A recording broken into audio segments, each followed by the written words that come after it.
प्रसन्नवदनं ध्यायेत् सर्वविघ्नोपशान्तये।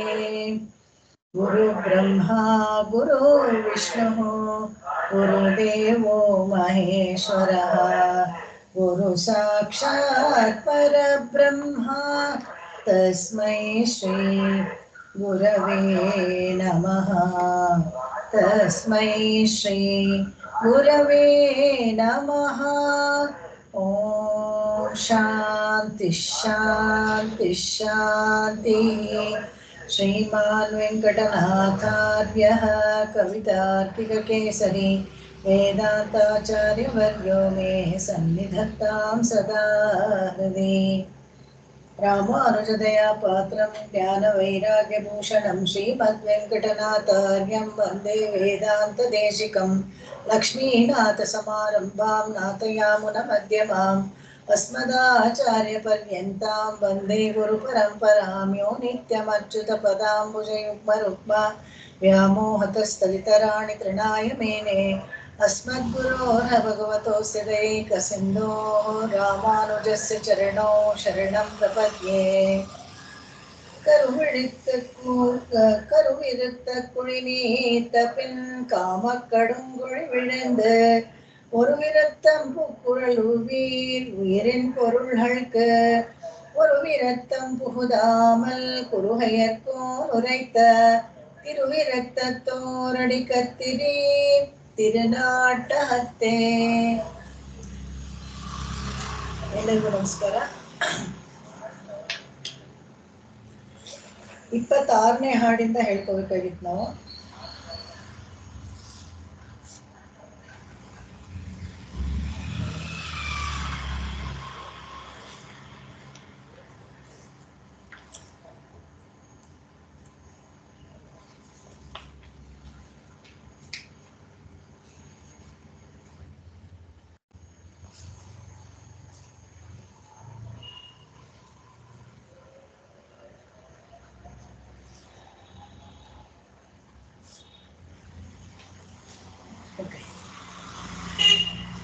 ಪವಿತ್ರ ಫಾಲೋ ಮಾಡ್ತೀರಾ? ನಾನಿಲಂ ವಾಯ್ಕೊಂಡು ನಮಸ್ಕಾರ. ನಾನಿಲಂ ವಾಯ್ಕೊಂಡು ಮಮ್ಮಿ ಸರ್ ಬಂದ್ರ? ಇಲ್ಲ, ಆಮೇಲೆ ಹೇಳ್ತೀನಿ ನಾನು. ನಾನಿಲಂ ವಾಯ್ಕೊಂಡು நன்னீரமென்று நல்நீரமென்று போது கொண்டவே நிலம் செல்வன் சுவைத்துமிழ் பாலை. போது கொண்டவே நிலம் செல்வன் சுவைத்து உமிழ் பாலை. கடந்த பொன்னே கால் நிலம் தோய்ந்து விண்ணோர் தொழும் கண்ணன் வெக்காவது. கடந்த பொன்னே கால் நிலம் தோய்ந்து விண்ணோர் தொழும் கண்ணன் வெக்காவிது. வெக்காவிது ಅಲ್ಲ, ವೆಕ್ಕಾ ಉದು. ಅದು ಆಕ್ಚುಲಿ ಅದು ಉದು ಅಂತಾನೆ ಹೇಳ್ಬೇಕು. ಅದಕ್ಕೋಸ್ಕರ ವೆಕ್ಕಾವಿದು ಹೇಳ್ಬಾರ್ದು. ವೆಕ್ಕಾ ಯಾಕಂದ್ರೆ ಅದು ಇದು ಉದು ಇದು ಅಂತ ಬರುತ್ತಲ್ಲ, ಆ ತರ ಇಲ್ಲಿರೋದು ಅಲ್ಲಿರೋದು ಅನ್ನೋ ತರ ಬರುತ್ತೆ ಹಾಡಲ್ಲಿ. ಅದಕ್ಕೆ ವೆಕ್ಕಾವಿದು ಹೇಳ್ಬಾರ್ದು, ವೆಕ್ಕಾ ಉದುನೇ ಹೇಳ್ಬೇಕು. கடந்த பொன்னே கால் நிலம் தோய்ந்து விண்ணோர் தொழும் கண்ணன் வெக்காவுது. அம்பூ தேனிலம் சோலை அப்பாலது. அம்பூம் தேனிலம் சோலை அப்பாலது. எப்பாலைக்கும் சேமத்ததே. எப்பாலைக்கும் சேமத்ததே.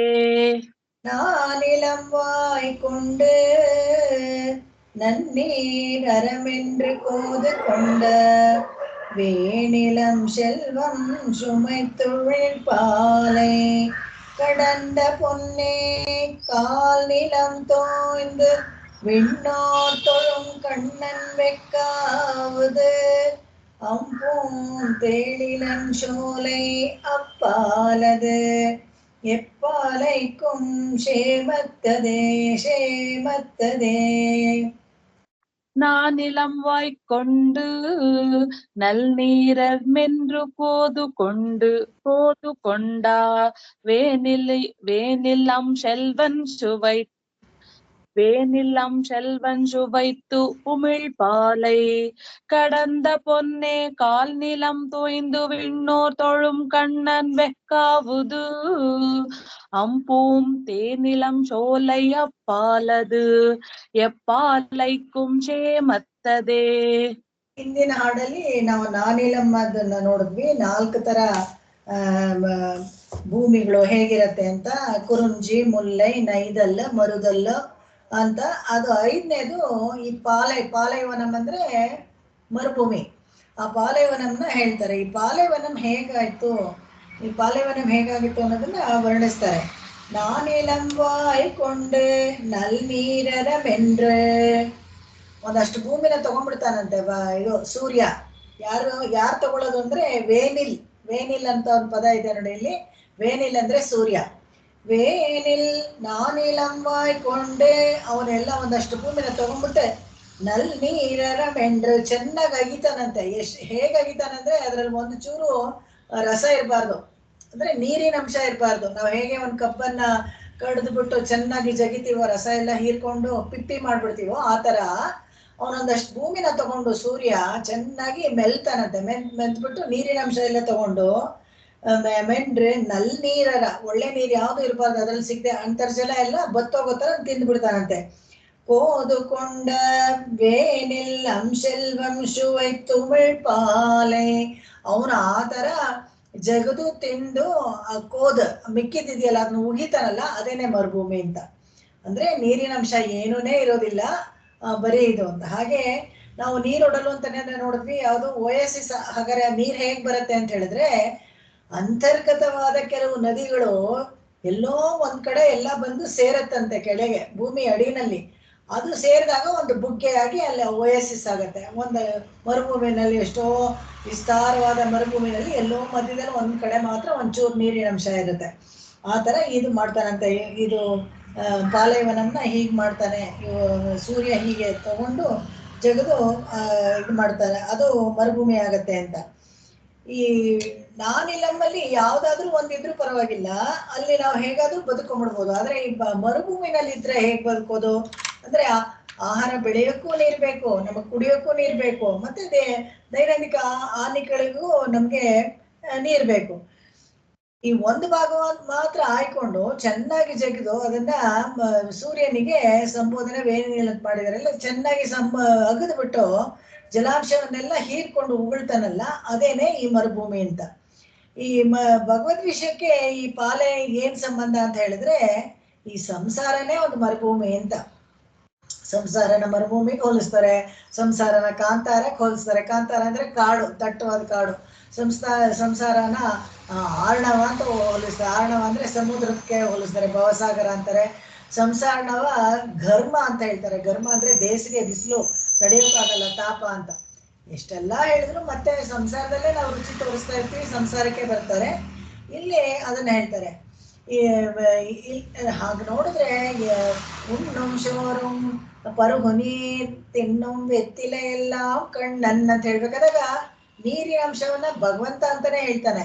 ಆ ಭಗವಂತ ಇಲ್ಲದೆ ಇರೋದು, ಭಗವಂತ ನೀರಿಲ್ಲದೆ ಹೋದ್ರೆ ಆ ಮರುಭೂಮಿ ಏನಾಗುತ್ತೆ, ನಮಗೆ ಮರುಭೂಮಿ ಆಗ್ಬಿಡುತ್ತೆ, ಭಕ್ತಿ ಮಾಡೋಕ್ಕಾಗೋದಿಲ್ಲ. ಸಂಸಾರ ಹಾಗೇನೆ, ಇಲ್ಲಿ ಭಗವಂತ ಸಿಗದೆ ಇರೋ ಕಾರಣ, ನೀರ್ ಸಿಗದೆ ಇರೋ ಕಾರಣ ಅದು ಮರುಭೂಮಿ, ಭಗವಂತ ಸಿಗದೆ ಇರೋ ಕಾರಣ ಅದು ಪಾಲೈವನಂ ಆಗ್ಬಿಡುತ್ತೆ ಅಂತ.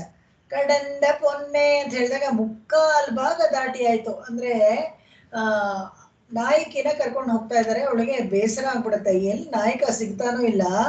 ಎಲ್ಲೋ ಒಂದ್ಸತಿ ಮಾತ್ರ ಹೀಗೆ ಕನಸಲ್ಲಿ ಬಂದಾಗಿತ್ತು, ನೋಡಿದ್ರೆ ಬಾಹ್ಯ ಸಂಸ್ಪರ್ಶ ಸಿಗ್ಲಿಲ್ಲ, ಎದುರುಗಡೆ ನೋಡ್ದಂಗ ಆಗ್ಲಿಲ್ಲ, ಯಾವ್ದೋ ಕನಸಲ್ಲಿ ನೋಡ್ದಂಗ ಆಯ್ತು. ಇವಾಗ ಏನ್ ಮಾಡೋದು ಇದಕ್ಕೆ ಅಂತ ಹೇಳ್ಬಿಟ್ಟು ಬೇಜಾರಾಗತ್ತೆ ಅವಳಿಗೆ, ತುಂಬಾ ಬೇಸರ ಪಟ್ಕೊಂಡು ಬರ್ತಾ ಇರ್ತಾಳೆ. ಅವಾಗ ಆ ಸಖೀರೆಲ್ಲ ಸೇರ್ಕೊಂಡು ಸಮಾಧಾನ ಮಾಡ್ತಾರಂತೆ. 3/4 ಭಾಗ ಆಗೋಯ್ತು, ಏನು ಯೋಚನೆ ಮಾಡ್ಬೇಡ, ಬಾ ಬಾ ಅಂತ. ಈ ನಡ್ಕೊಂಡು ಹೋಗ್ಬೇಕಾದ್ರೆ ಹಾದಿಗಳಲ್ಲಿ ಮಾರ್ಗಾಯಾಸವನ್ನ ಪರಿಹಾರ ಮಾಡ್ತಾರೆ ಕೆಲವರು. ಹೇಗೆ ಅಂತ ಹೇಳಿದ್ರೆ, ಮಾತಾಡಿಸ್ಕೊಂಡು ಬರ್ಬೇಕು ಮಾರ್ಗಾಯಾಸವನ್ನ ಪರಿಹಾರ ಮಾಡೋಕೆ. ಅಷ್ಟೇ ಅಲ್ಲದೆ ಮೆಟ್ಲೆಲ್ಲ ಹತ್ಬೇಕಾದ್ರೆ, ಬೆಟ್ಟ ಹೇಳ್ಬೇಕು ಇತ್ತು. ಇನ್ನ ಅರ್ಧ ಕೂಡ ಆಗಿಲ್ದೆ ಹೋದ್ರೆ ಕೂಡ ಅಯ್ಯೋ ಮುಕ್ಕಾಲೆಲ್ಲ ಆಗೋಯ್ತು, ಇನ್ನೇನು ಸ್ವಲ್ಪನೇ ದೂರ ಅಂತ. ಯಾಕಂದ್ರೆ ಇನ್ನೂ ತುಂಬಾ ದೂರ ಇದೆ, ಇನ್ನೂ 1 ಕಿಲೋಮೀಟರ್ ಇದೆ ಅದು. ಅಯ್ಯೋ ಇನ್ನೂ 1 ಕಿಲೋಮೀಟರ್ ಇದೆಯಾ, ಹೇಗಪ್ಪ ನಡೆಯೋದು ಅಂತ ಅವ್ರು ನಡೆಯೋರ್ಗೂ ಕಷ್ಟ ಆಗ್ಬಿಡುತ್ತೆ. ಅದಕ್ಕೆ ಏನಾದ್ರೆ ಹಾಗೆ ಹೋಯ್ತು, ಇನ್ನೇನು ಬಾಬಾ ಅಂತ ಕರೀತಾರಲ್ಲ, ಹಾಗೇನೆ ಪ್ರತಿಯೊಂದು ವಿಷಯಕ್ಕೂ ಅಷ್ಟೇ. ಯಾವುದೇ ಒಂದು ಕೆಲಸ ಆಗ್ಬೇಕಾದ್ರೆ ಅಷ್ಟೇ, ಇನ್ನೇನು ಆಗೋಯ್ತು ಬನ್ನಿ ಬನ್ನಿ ಅಂತ ಇದ್ ಮಾಡ್ತಾರಲ್ಲ, ಹಾಗೆ ಇಲ್ಲಿ ಅದನ್ನ ಹೇಳ್ತಾರೆ. ಈ ಸಂಸ್ಕೃತದಲ್ಲಿ ಇದನ್ನ ಏನ್ ಹೇಳ್ತಾರೆ, ಆ ದೂರ ಅಲ್ದೇ ಇದ್ರು, ಹತ್ರ ಅಲ್ದೇ ಹೋದ್ರು ಇನ್ನೇನು ಇಲ್ಲೇ ಅದು ಅಂತ ಹೇಳ್ತಾರಲ್ಲ. ಇಲ್ಲಿ ಈ ಹಾಡಲ್ಲಿ ವೆಕ್ಕಾವುದು, ಇನ್ನೇನು ಹತ್ರ ಇದೆ ಇಲ್ಲೇ ಬಂದ್ಬಿಡುತ್ತೆ ಅಂತ. ವೆಕ್ಕಾವುದು ಅಂತ ಹೇಳಿದ್ರೆ ನಾಯಕಿಗೆ ಹೇಳ್ತಾರೆ, ಉದು ಹಿಂಗೆ ಸ್ವಲ್ಪ ದೂರದಲ್ಲೇ ಇದೆ ನೋಡು, ಇಲ್ಲೇ ಇದೆ ನೋಡು ಅಂತ ಸಮಾಧಾನ ಮಾಡ್ತಾರಂತೆ ನಾಯಕಿಗೆ. ಕಾಯಿಲೆಗಳು ಮಲಗ್ಬಿಟ್ಟಾಗ ಯಾರು ತುಂಬಾ ಹಾಸಿಗೆ ಮಲಗ್ಬಿಟ್ಟಿದಾರೋ ಅವ್ರಿಗೆ ಇನ್ನೂ ಎಷ್ಟು ದಿವಸಪ್ಪ ಹೀಗೆ ಕಾಲ ಕಳಿಬೇಕು ಅಂತ ಅನಿಸ್ತಾ ಇರುತ್ತೆ. ಅವ್ರಿಗೆ ಯಾರಾದ್ರೂ ಬಂದು ಆಶ್ವಾಸನೆ ಕೊಟ್ಟರೆ ಇನ್ನು ಸ್ವಲ್ಪನೇ ದಿವಸ ನಿಮ್ ಕರ್ಮ ಎಲ್ಲ ಕಳೆದು ಹೋಗುತ್ತೆ, ನಿಮ್ಗೆ ಮೋಕ್ಷ ಸಿಗುತ್ತೆ ಅಂದ್ರೆ ಎಷ್ಟು ಸಂತೋಷ ಆಗುತ್ತೆ. ಅದೇ ತರ ಜೀವನದಲ್ಲಿ ನಾವು ಸಾಗ್ತಾ ಇರ್ಬೇಕಾದ್ರೆ ಇನ್ನೂ ಎಷ್ಟು ದಿವಸಪ್ಪ ಹೀಗೆ ಸಂಸಾರದಲ್ಲಿ ಇರ್ಬೇಕು, ಇನ್ನು ಹೇಗಪ್ಪ ಇದು ಉಳಿದ ಕಾಲವನ್ನ ಕಳೆಯೋದು ಅಂತ ಹೇಳಿದಾಗ ತುಂಬಾ ಕಷ್ಟ ಅಂತ ಅನ್ಸುತ್ತೆ. ಅವಾಗ ಯಾರಾದ್ರೂ ಭಾಗವತರಿಗೆ ತುಂಬಾ ಬೇಕಾದವರು ಹೀಗೆ ಹೇಳೋದು, ಇಲ್ಲ ಬೇಕಾಗುದು ಇಲ್ಲೇ ಇದೆ, ಇಷ್ಟೇ ದೂರ ಅಂತ. ಈ ಕಂಚಿ ಅಂತ ಯಾಕೆ ಹೇಳಲಿಲ್ಲ ಇಲ್ಲಿ? ಏನಾಗುತ್ತೆ ಅಂತ ಹೇಳಿದ್ರೆ ಆ ಪ್ರಶ್ನೆ ನಮಗೆ ಬರ್ಬೇಕು. ಯಾಕಂದ್ರೆ ವೆಕ್ಕಾವುದು ಅಂತ ಹೇಳಿದ್ರಲ್ಲ, ಕಂಚಿ ತಾನೇ ನಮ್ಗೆ ಭಗವಂತ ಸಾಕ್ಷಾತ್ ಅಲ್ಲಿ ನಿಂತ್ಕೊಂಡು ಮೋಕ್ಷ ಕೊಡ್ತೀನಿ ಅಂತ ಹೇಳಿದ್ವಿ, ಕಚ್ಚಿ ತನ್ನಿಲ್ಲ ಅಂತೆಲ್ಲ ಹೇಳಿದ್ರು. ಕಾಂಚೀಪುರ ವರದರಾಜನ್ನ ಹೇಳಿದ್ರೆ ವೆಕ್ಕಾವನ್ನ ಯಾಕೆ ಹೇಳಿದ್ರು ಅಂತ ಹೇಳಿದ್ರೆ ಅದಕ್ಕೊಂದು ಕಾರಣ ಇದೆ, ತುಂಬಾ ಚೆನ್ನಾಗಿದೆ. ಈ ವೆಕ್ಕಾ ಕ್ಷೇತ್ರಕ್ಕೆ ಮೈವಿರುತ ಮಾನ್ಯಂ ಅದರಲ್ಲಿ ವೇದಾಂತ ದೇಶಿಕರು ಪೂರ್ತಿ ಕ್ಷೇತ್ರದ ಚರಿತ್ರೆಯನ್ನ ಬರೆದಿದ್ದಾರೆ. ಹೇಗೆಂದ್ರೆ ಸತ್ಯವ್ರತ ಕ್ಷೇತ್ರ ಅಂತಾನೆ ಹೆಸರು ಯಾವುದಕ್ಕೆ, ಕಾಂಚೀಪುರಂಗೆ. ಕಾಂಚೀಪುರಮಲ್ಲಿ ಮೇನ್ ಡೈಟಿ ವರದರಾಜರಿಗಲ್ಲ, ಅದಕ್ಕಿಂತ ಮುಂಚೆ ಬಂದವನು ವೆಕ್ಕ. ಅದಕ್ಕೋಸ್ಕರ ಈ ವೆಕ್ಕಾವದಂತ ಹಳೆ ಪುರಾತನವಾದ ದೇವಸ್ಥಾನ ವೆಕ್ಕ, ತಿರುವೆಕ್ಕ ಅಂತ ಹೇಳ್ತಾರೆ. ಈ ತಿರುವೆಕ್ಕ ಅಂತ ಹೇಳ್ಬೇಕಾದ್ರೆ ಯಾಕೆ ಇದು ತಿರುವೆಕ್ಕ ಈ ಪ್ರಾಚೀನವಾದದ್ದು ಅಂತ ಹೇಳಿದ್ರೆ 1000 ಹೈಮೇಧ ಯಾಗವನ್ನ ಮಾಡ್ಬೇಕು ಅಂತಿದ್ದಾಗ, ಹೈಮೇಧ ಯಾಗವನ್ನ 1000 ಮಾಡೋಕ್ಕೆ ನನ್ಗೆ ಆಗೋದಿಲ್ಲ ಅಂತ ಹೇಳ್ತಾ ಇರ್ತಾರೆ. ಯಾರು? ಬ್ರಹ್ಮ, ನನ್ಗೆ ಅಷ್ಟು ಪುರ್ಸೊತ್ತೇ ಇಲ್ಲ, ಮಾಡೋಕೆ ಆಗೋದಿಲ್ಲ ಅಂತ. ಹಾಗಾದ್ರೆ ಹೇಗೆ ಮಾಡ್ಲೇಬೇಕಲ್ಲ, ಪ್ರಾಯಶ್ಚಿತವಾಗಿ ಮಾಡ್ಲೇಬೇಕಾಗುತ್ತಲ್ಲ, ಏನ್ ಮಾಡೋದು ಅಂತ ಹೇಳಿದಾಗ ಒಂದೇ ಒಂದು ಹೈಮೇಧ ಯಾಗವನ್ನ ಮಾಡ್ಬಿಡು ನೀನು, ಒಂದೇ ಒಂದು ಯಾಗವನ್ನ ಕಾಂಚೀಪುರದಲ್ಲಿ ಮಾಡ್ಬಿಟ್ರೆ ಅವಾಗ 1000 ಮಾಡೋದಕ್ಕೆ ಲೆಕ್ಕ ಅಂತ ಲೆಕ್ಕ ಬರುತ್ತೆ, ಅದು 1000 ಮಾಡಿದಷ್ಟು ಪುಣ್ಯ ಬರುತ್ತೆ ಅದಕ್ಕೆ, ನೀನು ಅಲ್ಲಿ ಹೋಗಿ ಮಾಡು ಅಂತ ಹೇಳಿದಾಗ ಇಲ್ಲಿ ಬರ್ತಾನೆ. ಅವಾಗ ಪತ್ನಿ ಇರೋದಿಲ್ಲ, ಪತ್ನಿ ವಿಂಧ್ಯ ಪರ್ವತದಲ್ಲಿ ತಪಸ್ ಮಾಡ್ತಾ ಇರ್ತಾಳೆ, ಅದೆಲ್ಲ ಗೊತ್ತು ನಮ್ಗೆ. ಅವಾಗ ಅಲ್ಲಿಂದ ರಭಸವಾಗಿ ಬರ್ತಾಳೆ ಈ ಯಾಗವನ್ನ ಹಾಳು ಮಾಡ್ಬಿಡ್ಬೇಕು ಅಂತ. ಹಾಳು ಮಾಡ್ಬಿಡ್ಬೇಕು ಅಂತ ಬಂದಾಗ ಅವಾಗ ಬ್ರಹ್ಮ ಮತ್ತೆ ಶರಣಾಗತಿ ಮಾಡ್ಕೊಳ್ತಾನೆ ಭಗವಂತನ ಹತ್ರ. ಅಯ್ಯೋ ಇಷ್ಟೆಲ್ಲ ನಾವು ಎಲಾಬ್ರೇಟ್ ಆಗಿ ಅಂದ್ರೆ ಎಷ್ಟು ವಿಸ್ತಾರವಾಗಿ ಎಲ್ಲವನ್ನ ಹವಣಿಸ್ಕೊಂಡು ಯಾಗಶಾಲೆ ಎಲ್ಲ ನಿರ್ಮಿಸಿ ಎಲ್ಲ ಮಾಡಿ ಇದು ಯಾಗ ಮಾಡಕ್ಕೆ ಎಲ್ಲ ತಯಾರು ಮಾಡ್ಕೊಂಡಿದೀವಿ, ನದಿಯಾಗಿ ಬರ್ತಾ ಇದ್ದಾಳಲ್ಲ, ಎಲ್ಲವನ್ನ ನಾಶ ಮಾಡ್ಬಿಡ್ತಾಳೆ, ಕೊಚ್ಚ ಹೋಗ್ಬಿಡತ್ತೆ ಯಾಗಶಾಲೆ ಎಲ್ಲ ಅಂತ. ಅವಾಗ ಸಾಕ್ಷಾತ್ ಭಗವಂತನೇ ಅಲ್ಲಿ ಅಡ್ಡಕ್ಕೆ ಮಲ್ಕೊಂಡ್ಬಿಡ್ತಾನಂತೆ ಆ ನದಿಗೆ. ಅಡ್ಡಕ್ಕೆ ಮಲ್ಕೊಂಡಾಗ ಅಲ್ಲಿ ರಭಸದಿಂದ ಬರ್ತಾಳಲ್ಲ ಸರಸ್ವತಿ ನದಿ, ಅಡ್ಡ ನೋಡ್ತಾಳೆ, ಯಾರು ಮಲ್ಕೊಂಡಿರೋದು? ಮಾವನವರು. ಸ್ವಲ್ಪ ನಾಚಿಕೆ ಆಗತ್ತಂತೆ, ಹಾಗೆ ಅಂತರ್ಗತ ಆಗ್ಬಿಡ್ತಾಳೆ, ಅಲ್ಲಿ ಕೆಳಗಡೆ ಹೊರಟೋಗ್ತಾಳೆ. ಅಲ್ಲಿ ಹಾಗೆ ಮಲ್ಕೊಂಡಿದ್ದ ಭಗವಾನೇ ವೆಕ್ಕ. ಆಮೇಲೆ ಅದಕ್ಕೆ ಬೇರೆ ಬೇರೆ ಹೆಸರುಗಳು ಬಂತು. ಈಗ ಶೊನ್ನವಣ್ಣಂ ಶೈದ ಪೆರುಮಾಳ್ ಅಂತೆಲ್ಲ ಬಂತು. ಅದು ಒಂದು ವಿಶೇಷ. ಹೇಗೆ ಅಂತ ಹೇಳಿದ್ರೆ ತಿರುಮೈಶಿ ಆಳ್ವಾರು ಎಲ್ಲ ಪರ್ಯಟನೆ ಮಾಡಿಕೊಂಡು ಕೊನೆಗೆ ಕಾಂಚೀಪುರದಲ್ಲಿ ಬಂದು ನೆಲೆಸ್ತಾರೆ. ಕುಂಭಕೋಣಂ ಹೋಗೋಕೆ ಮುಂಚೆ ಸುಮಾರು ದಿವಸ ಕಾಂಚೀಪುರದಲ್ಲಿದ್ರು. ಅವರ ಪಟ್ಟ ಶಿಷ್ಯ ಒಬ್ರು ಕಣ್ಣಿ ಅಂತ ಇರ್ತಾರೆ. ಅವನು ತುಂಬಾ ಒಳ್ಳೆ ಕವಿತಾ ಸಾಮರ್ಥ್ಯ ಉಳ್ಳವನು. ಅವನ ಕವಿತೆ ಎಲ್ಲ ಬರೆದಾಗ ಒಂದು ವಯಸ್ಸಾದ ಹೆಂಗಸಿಗೆ ಇವ್ರಿಗೆ ಆಶ್ರಮದಲ್ಲಿ ಅವ್ಗೆ ಶುಶ್ರೂಷೆ ಮಾಡ್ತಾ ಇರ್ತಾಳೆ, ಕೆಲಸಗಳನ್ನ ಮಾಡ್ಕೊಡ್ತಾ ಇರ್ತಾಳೆ. ಈ ಕಣ್ಣ ಅವಳಿಗೆ ಒಂದು ಪದ್ಯ ಬರ್ಕೊಡ್ತಾನೆ. ಆ ಪದ್ಯ ಹೇಳಿದಾಗ ಅವಳಿಗೆ ಯೌವನ ಬಂದ್ಬಿಡತ್ತೆ. ಅವಾಗ ಅವಳು ಎಷ್ಟು ಸ್ಫುರದ್ರೂಪಿಯಾಗಿ ಯೌವನ ಬಂದ್ಬಿಡತ್ತೆ ಅಂತ ಹೇಳಿದ್ರೆ, ಆ ಊರಿನ ರಾಜ ಅವಳನ್ನ ಮದುವೆ ಮಾಡ್ಕೊಂಡ್ಬಿಡ್ತಾನೆ. ಮದುವೆ ಮಾಡ್ಕೋಬೇಕು ಅಂತ ಹೇಳಿ ಮದುವೆ ಮಾಡ್ಕೊಂಡ್ಬಿಡ್ತಾನೆ. ಮದುವೆ ಮಾಡ್ಕೊಂಡು ಹಾಗೆ ಸುಖವಾಗಿ ಸುಮಾರು ದಿವಸ ಇರ್ತಾರೆ. ಹಾಗಿದ್ದಾಗ ಏನಾಗುತ್ತೆ, ರಾಜ ಮಾತ್ರ ವಯಸ್ಸಾಗ್ತಾ ಇರ್ತಾನೆ, ಅವನ ಹೆಂಡತಿ ಮಾತ್ರ ವಯಸ್ಸೇ ಆಗೋದಿಲ್ಲ, ಹಾಗೆ ಯೌವನದಲ್ಲಿ ಇರ್ತಾಳೆ. ಅದಕ್ಕೆ ಅವನ ರಾಜನ್ಗೆ ಸ್ವಲ್ಪ ಒಂಥರ ಆಗುತ್ತೆ. ಅವ್ರು ಹೇಳ್ತಾನೆ, ನೀನ್ ಮಾತ್ರ ನನಗ್ ಮಾತ್ರ ವಯಸ್ಸಾಗ್ತಾ ಇದೆ, ವಯಸ್ಸಾಗಿರೋ ತರ ಲಕ್ಷಣಗಳು ಕಾಣಿಸ್ತಾ ಇದೆ, ಆದ್ರೆ ನೀನಗ್ ಮಾತ್ರ ಯಾಕೆ ಯೌವನ ಹಾಗೆ ಇದೆ ಅಂತ ಹೇಳಿದಾಗ ಅವಳು ಹೇಳ್ತಾಳೆ, ಇಲ್ಲ ನನಗೆ ಒಬ್ರು ದೊಡ್ಡವರು ಈ ತರ ಆಶ್ರಮದಲ್ಲಿ ನನ್ಗೆ ಬರ್ಕೊಟ್ಟಿದ್ದು, ಅದರಿಂದನೇ ಪದ್ಯ ನಾನು ಹೀಗಿದ್ದೀನಿ ಅಂತ. ಅವಾಗ ಹಾಗಾದ್ರೆ ನನಗೂ ಒಂದು ಬರ್ಸ್ಕೊಡು ಅಂತ ಹೇಳ್ತಾರೆ. ನನಗೂ ಒಂದು ಬರ್ಸ್ಕೊಂಡ್ ಬಾ ಒಂದು ಪದ್ಯ ನನಗೆ ಅಂತ. ಅವ್ರು ಹೋಗ್ತಾರೆ, ಕಣ್ಣಿಕಣ್ಣನ ಕೇಳ್ತಾಳೆ, ನಾನು ನಿಜಾನ್ರಿಗೂ ಒಂದು ಪದ್ಯ ಬರ್ಕೊಡಿ ಅಂತ. ಅವರು ಹೇಳ್ಬಿಡ್ತಾರೆ, ಇಲ್ಲ ಇಲ್ಲ ಹಾಗೆಲ್ಲ ನಾನು ಬರ್ಕೊಡಕ್ಕಾಗೋದಿಲ್ಲ ಅಂತ. ಏನಿದ್ರು ದೇವ್ರಿಗೋಸ್ಕರನೇ ನೀನು ಏನೋ ದೇವ್ರ ಸಂಕಲ್ಪ, ನೀನು ನಮ್ಗೆ ಕೈಂಕರ್ಯ ಮಾಡದೆ ಅಂತ ಬರ್ಕೊಟ್ನೆ ಹೊತ್ತು ನಾನು ಬೇರೆಯವ್ರಿಗೆಲ್ಲ ಹಾಡೋದಿಲ್ಲ. ನಾ ಇನ್ ಕವಿ ಸೊಲ್ಲೆ ಏನಂತ ನಮ್ಮಾಳ್ವಾರ ಹೇಗೆ ಹೇಳಿದ್ರು ಹಾಗೆ ಆ ಕಣ್ಣಿಕಣ್ಣನು ಹೇಳ್ಬಿಟ್ರು, ದೇವ್ರನ್ನ ಬಿಟ್ಟು ನಾ ಬೇರೆ ವಿಷಯ ಮಾತಾಡೋದಿಲ್ಲ, ನಾನು ಬರ್ಕೊಡೋದಿಲ್ಲ ಅಂತ ಹೇಳ್ಬಿಟ್ರು. ಅವಾಗ ರಾಜನ ಕೋಪ ಬಂದ್ಬಿಡ್ತು. ನನ್ನ ರಾಜ್ಯದಲ್ಲಿ ಇಟ್ಕೊಂಡು ನನ್ನನ್ನೇ ಒಂದು ಪದ್ಯ ಬರ್ಕೊಡಲ್ಲ ಅಂತ ಹೇಳ್ತೀರಲ್ಲ, ಇದು ಸರಿನಾ, ನಾನು ಬಹಿಷ್ಕಾರ ಆಗ್ತೀನಿ, ನೀವು ರಾಜ್ಯ ಬಿಟ್ಟು ಹೋಗಿ ಅಂತ ಹೇಳ್ಬಿಡ್ತಾರೆ. ಅವಾಗ ರಾಜ್ಯ ಬಿಟ್ಟು ಹೋಗಿ ಅಂತ ಹೇಳಿದಾಗ ಅವಾಗ ಕಣ್ಣಿಕಣ್ಣ ಶರ್ಪೆ ಮೊರೆ ಹಾಕೊಂಡ್ ಬರ್ತಾನೆ. ಏನಾಯ್ತು ಕಣ್ಣಿಕಣ್ಣ ಅಂತ ಕೇಳ್ತಾರೆ ತಿರುಮೇಶ ಆಳ್ವಾರು. ಇಲ್ಲ ಈ ತರ ಸಂಗತಿ, ನನಗ್ ಬಹಿಷ್ಕಾರ ಹಾಕಿದ್ದಾರೆ, ನಾನು ಹೋಗ್ತಾ ಇದ್ದೀನಿ ಅಂತ. ಅಯ್ಯೋ ನೀನಿಲ್ದೆ ಆದ್ರೆ ನಾನು ಹೇಗಿರೋದು, ನಡಿ ಹೋಗೋಣ ಅಂತ ಹೇಳ್ಬಿಟ್ಟು ಅವರು ಹೊಡ್ತಾರೆ. ನಾನು ಬರ್ತೀನಿ ನಿನ್ನಿಂದೆ ಅಂತ. ಅವಾಗ ನೋಡ್ತಾರಂತೆ ವೆಕ್ಕಾನಲ್ಲಿ ಭಗವಂತ ಮಲ್ಕೊಂಡಿದ್ದಾನೆ.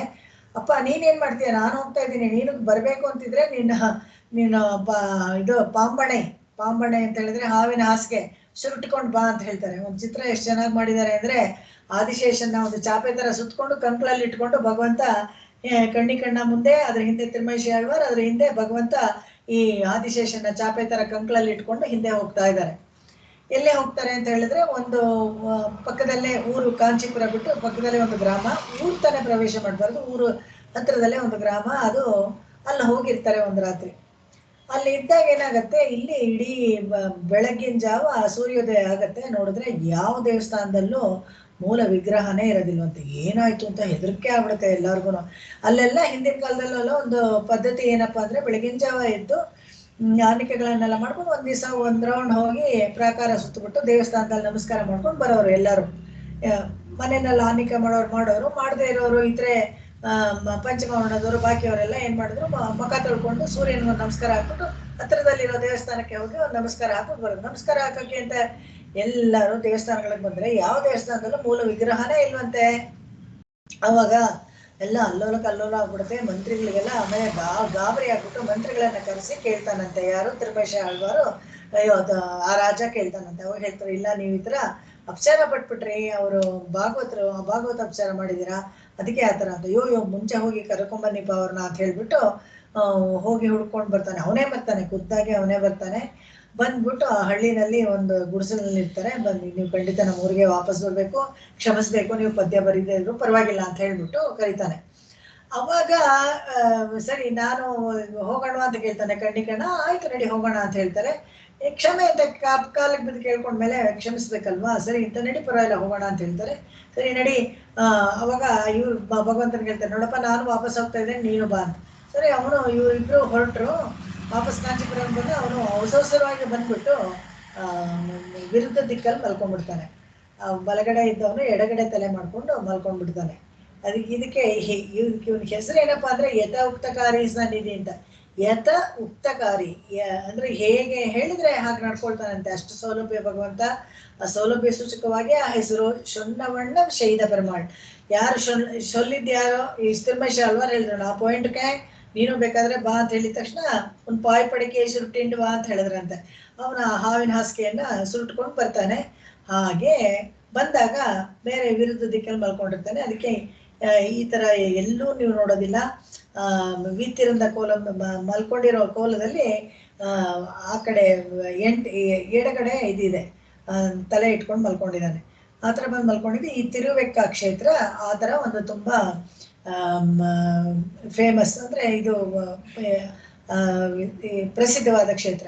ಈ ತಿರುವೆಕ್ಕ ಅಂತ ಯಾಕೆ ಬಂತು ಅಂತ ಹೇಳಿದ್ರೆ, ಈ ಸರಸ್ವತಿ ನದಿ ಇದ್ದಾಳಲ್ಲ, ಎಷ್ಟು ವೇಗವಾಗಿ ಬಂದ್ಲು ಅಂತ ಹೇಳಿದ್ರೆ, ಅವಳಿಗೆ ಇನ್ನೊಂದು ಹೆಸರು ವೇಗವತಿ ಅಂತಾನೂ ಇದೆ. ಈ ಆಮೇಲೆ ಭಗವಂತನಿಗೆ ಇನ್ನೊಂದು ಹೆಸರು ಇದೆ ಅಲ್ಲಿ. ಯಾರೋ ಅಲ್ಲಿ ಯಥೋಕ್ತಕಾರಿ ಸನ್ನಿಧಿಲಿ ಮಲ್ಕೊಂಡಿದ್ದಾನೆ ಭಗವಂತನಿಗೆ, ಅವನಿಗೆ ವೇಗ ಸೇತು ಅಂತ ಹೆಸರು. ವೇಗ ಸೇತು, ವೇಗ ಅಣೈ ಅಂತ ಹೇಳಿದ್ರೆ ಸೇತು, ತಮಿಳಲ್ಲಿ ವೇಗ ಅಣೈ ಅಂತ ಹೇಳ್ತಾರೆ. ವೇಗ ಅಣೈ ಹೋಗಿ ವೆಕ್ಕಣೈ ಆಯ್ತು, ಆಮೇಲೆ ವೆಕ್ಕಣೈ ಹೋಗಿ ವೆಕ್ಕ ಆಗ್ಬಿಡ್ತು. ಹೀಗೆ ಎಲ್ಲ ಅಪಭ್ರಂಶಗಳಾಗಿ ಕೊನೆಗೆ ವೇಗ ಅಣೈ, ವೇಗ ವೇಗಣೆ ಆಗ್ಬಿಟ್ಟು ವೆಕ್ಕ ಆಗ್ಬಿಟ್ಟಿದೆ. ಇಲ್ಲಿ ಆ ಹೆಸರ ಹತ್ರ ಬದಲಾಯ್ತಾ. ಇಲ್ಲೊಂದು ಈ ಇದರಲ್ಲಿ ಸ್ತೋತ್ರ ಪಾಠದಲ್ಲಿ ಕೂಡ ವೇದಾಂತ ದೇಶಿಕರು ವೇಗಾಸೇತು ಸ್ತೋತ್ರ ಬರೆದಿದ್ದಾರೆ. ಏಕಂ ವೇಗವತಿ ಮಧ್ಯೆ ಹಸ್ತಿ ಶೈಲೇಶ ದೃಶ್ಯತೆ ಅಂತ ತುಂಬಾ ಸೊಗಸಾದ ಕ್ಷೇತ್ರ, ತುಂಬಾ ಸೊಗಸಾದ ಸ್ತೋತ್ರ ಅದು.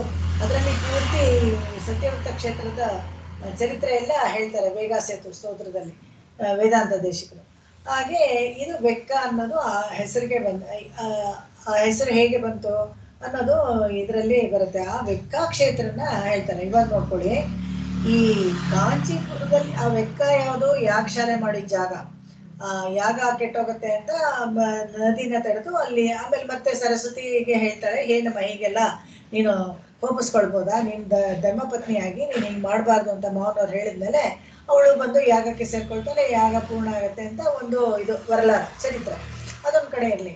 ಇವಾಗ ಆ ಯಾಗದಲ್ಲಿ ತಾನೇ ಬರೋದು ವರದರಾಜ ಸ್ವಾಮಿ. ಅಂದ್ರೆ ನೋಡ್ಕೊಳ್ಳಿ, ಇವಾಗ ವರದರಾಜ ಸ್ವಾಮಿಗಿಂತ ಮುಂಚಿತವಾದ ಕ್ಷೇತ್ರ ತಿರುವೆಟ್ಟ ಅನ್ನೋ ಕ್ಷೇತ್ರ.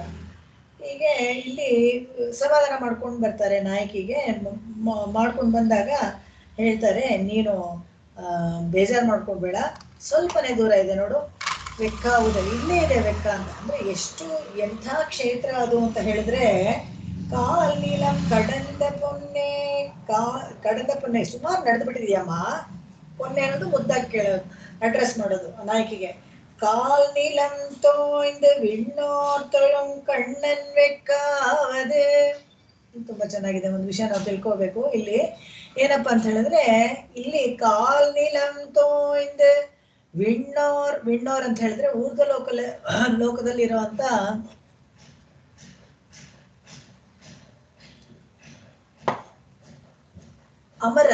ಅಮರರೆಲ್ಲ ದೇವತೆಗಳೆಲ್ಲ ಏನಪ್ಪಾ ಅಂತ ಹೇಳಿದ್ರೆ ಭೂಮಿ ಮೇಲೆ ಕಾಲಿಡೋದಿಲ್ಲ.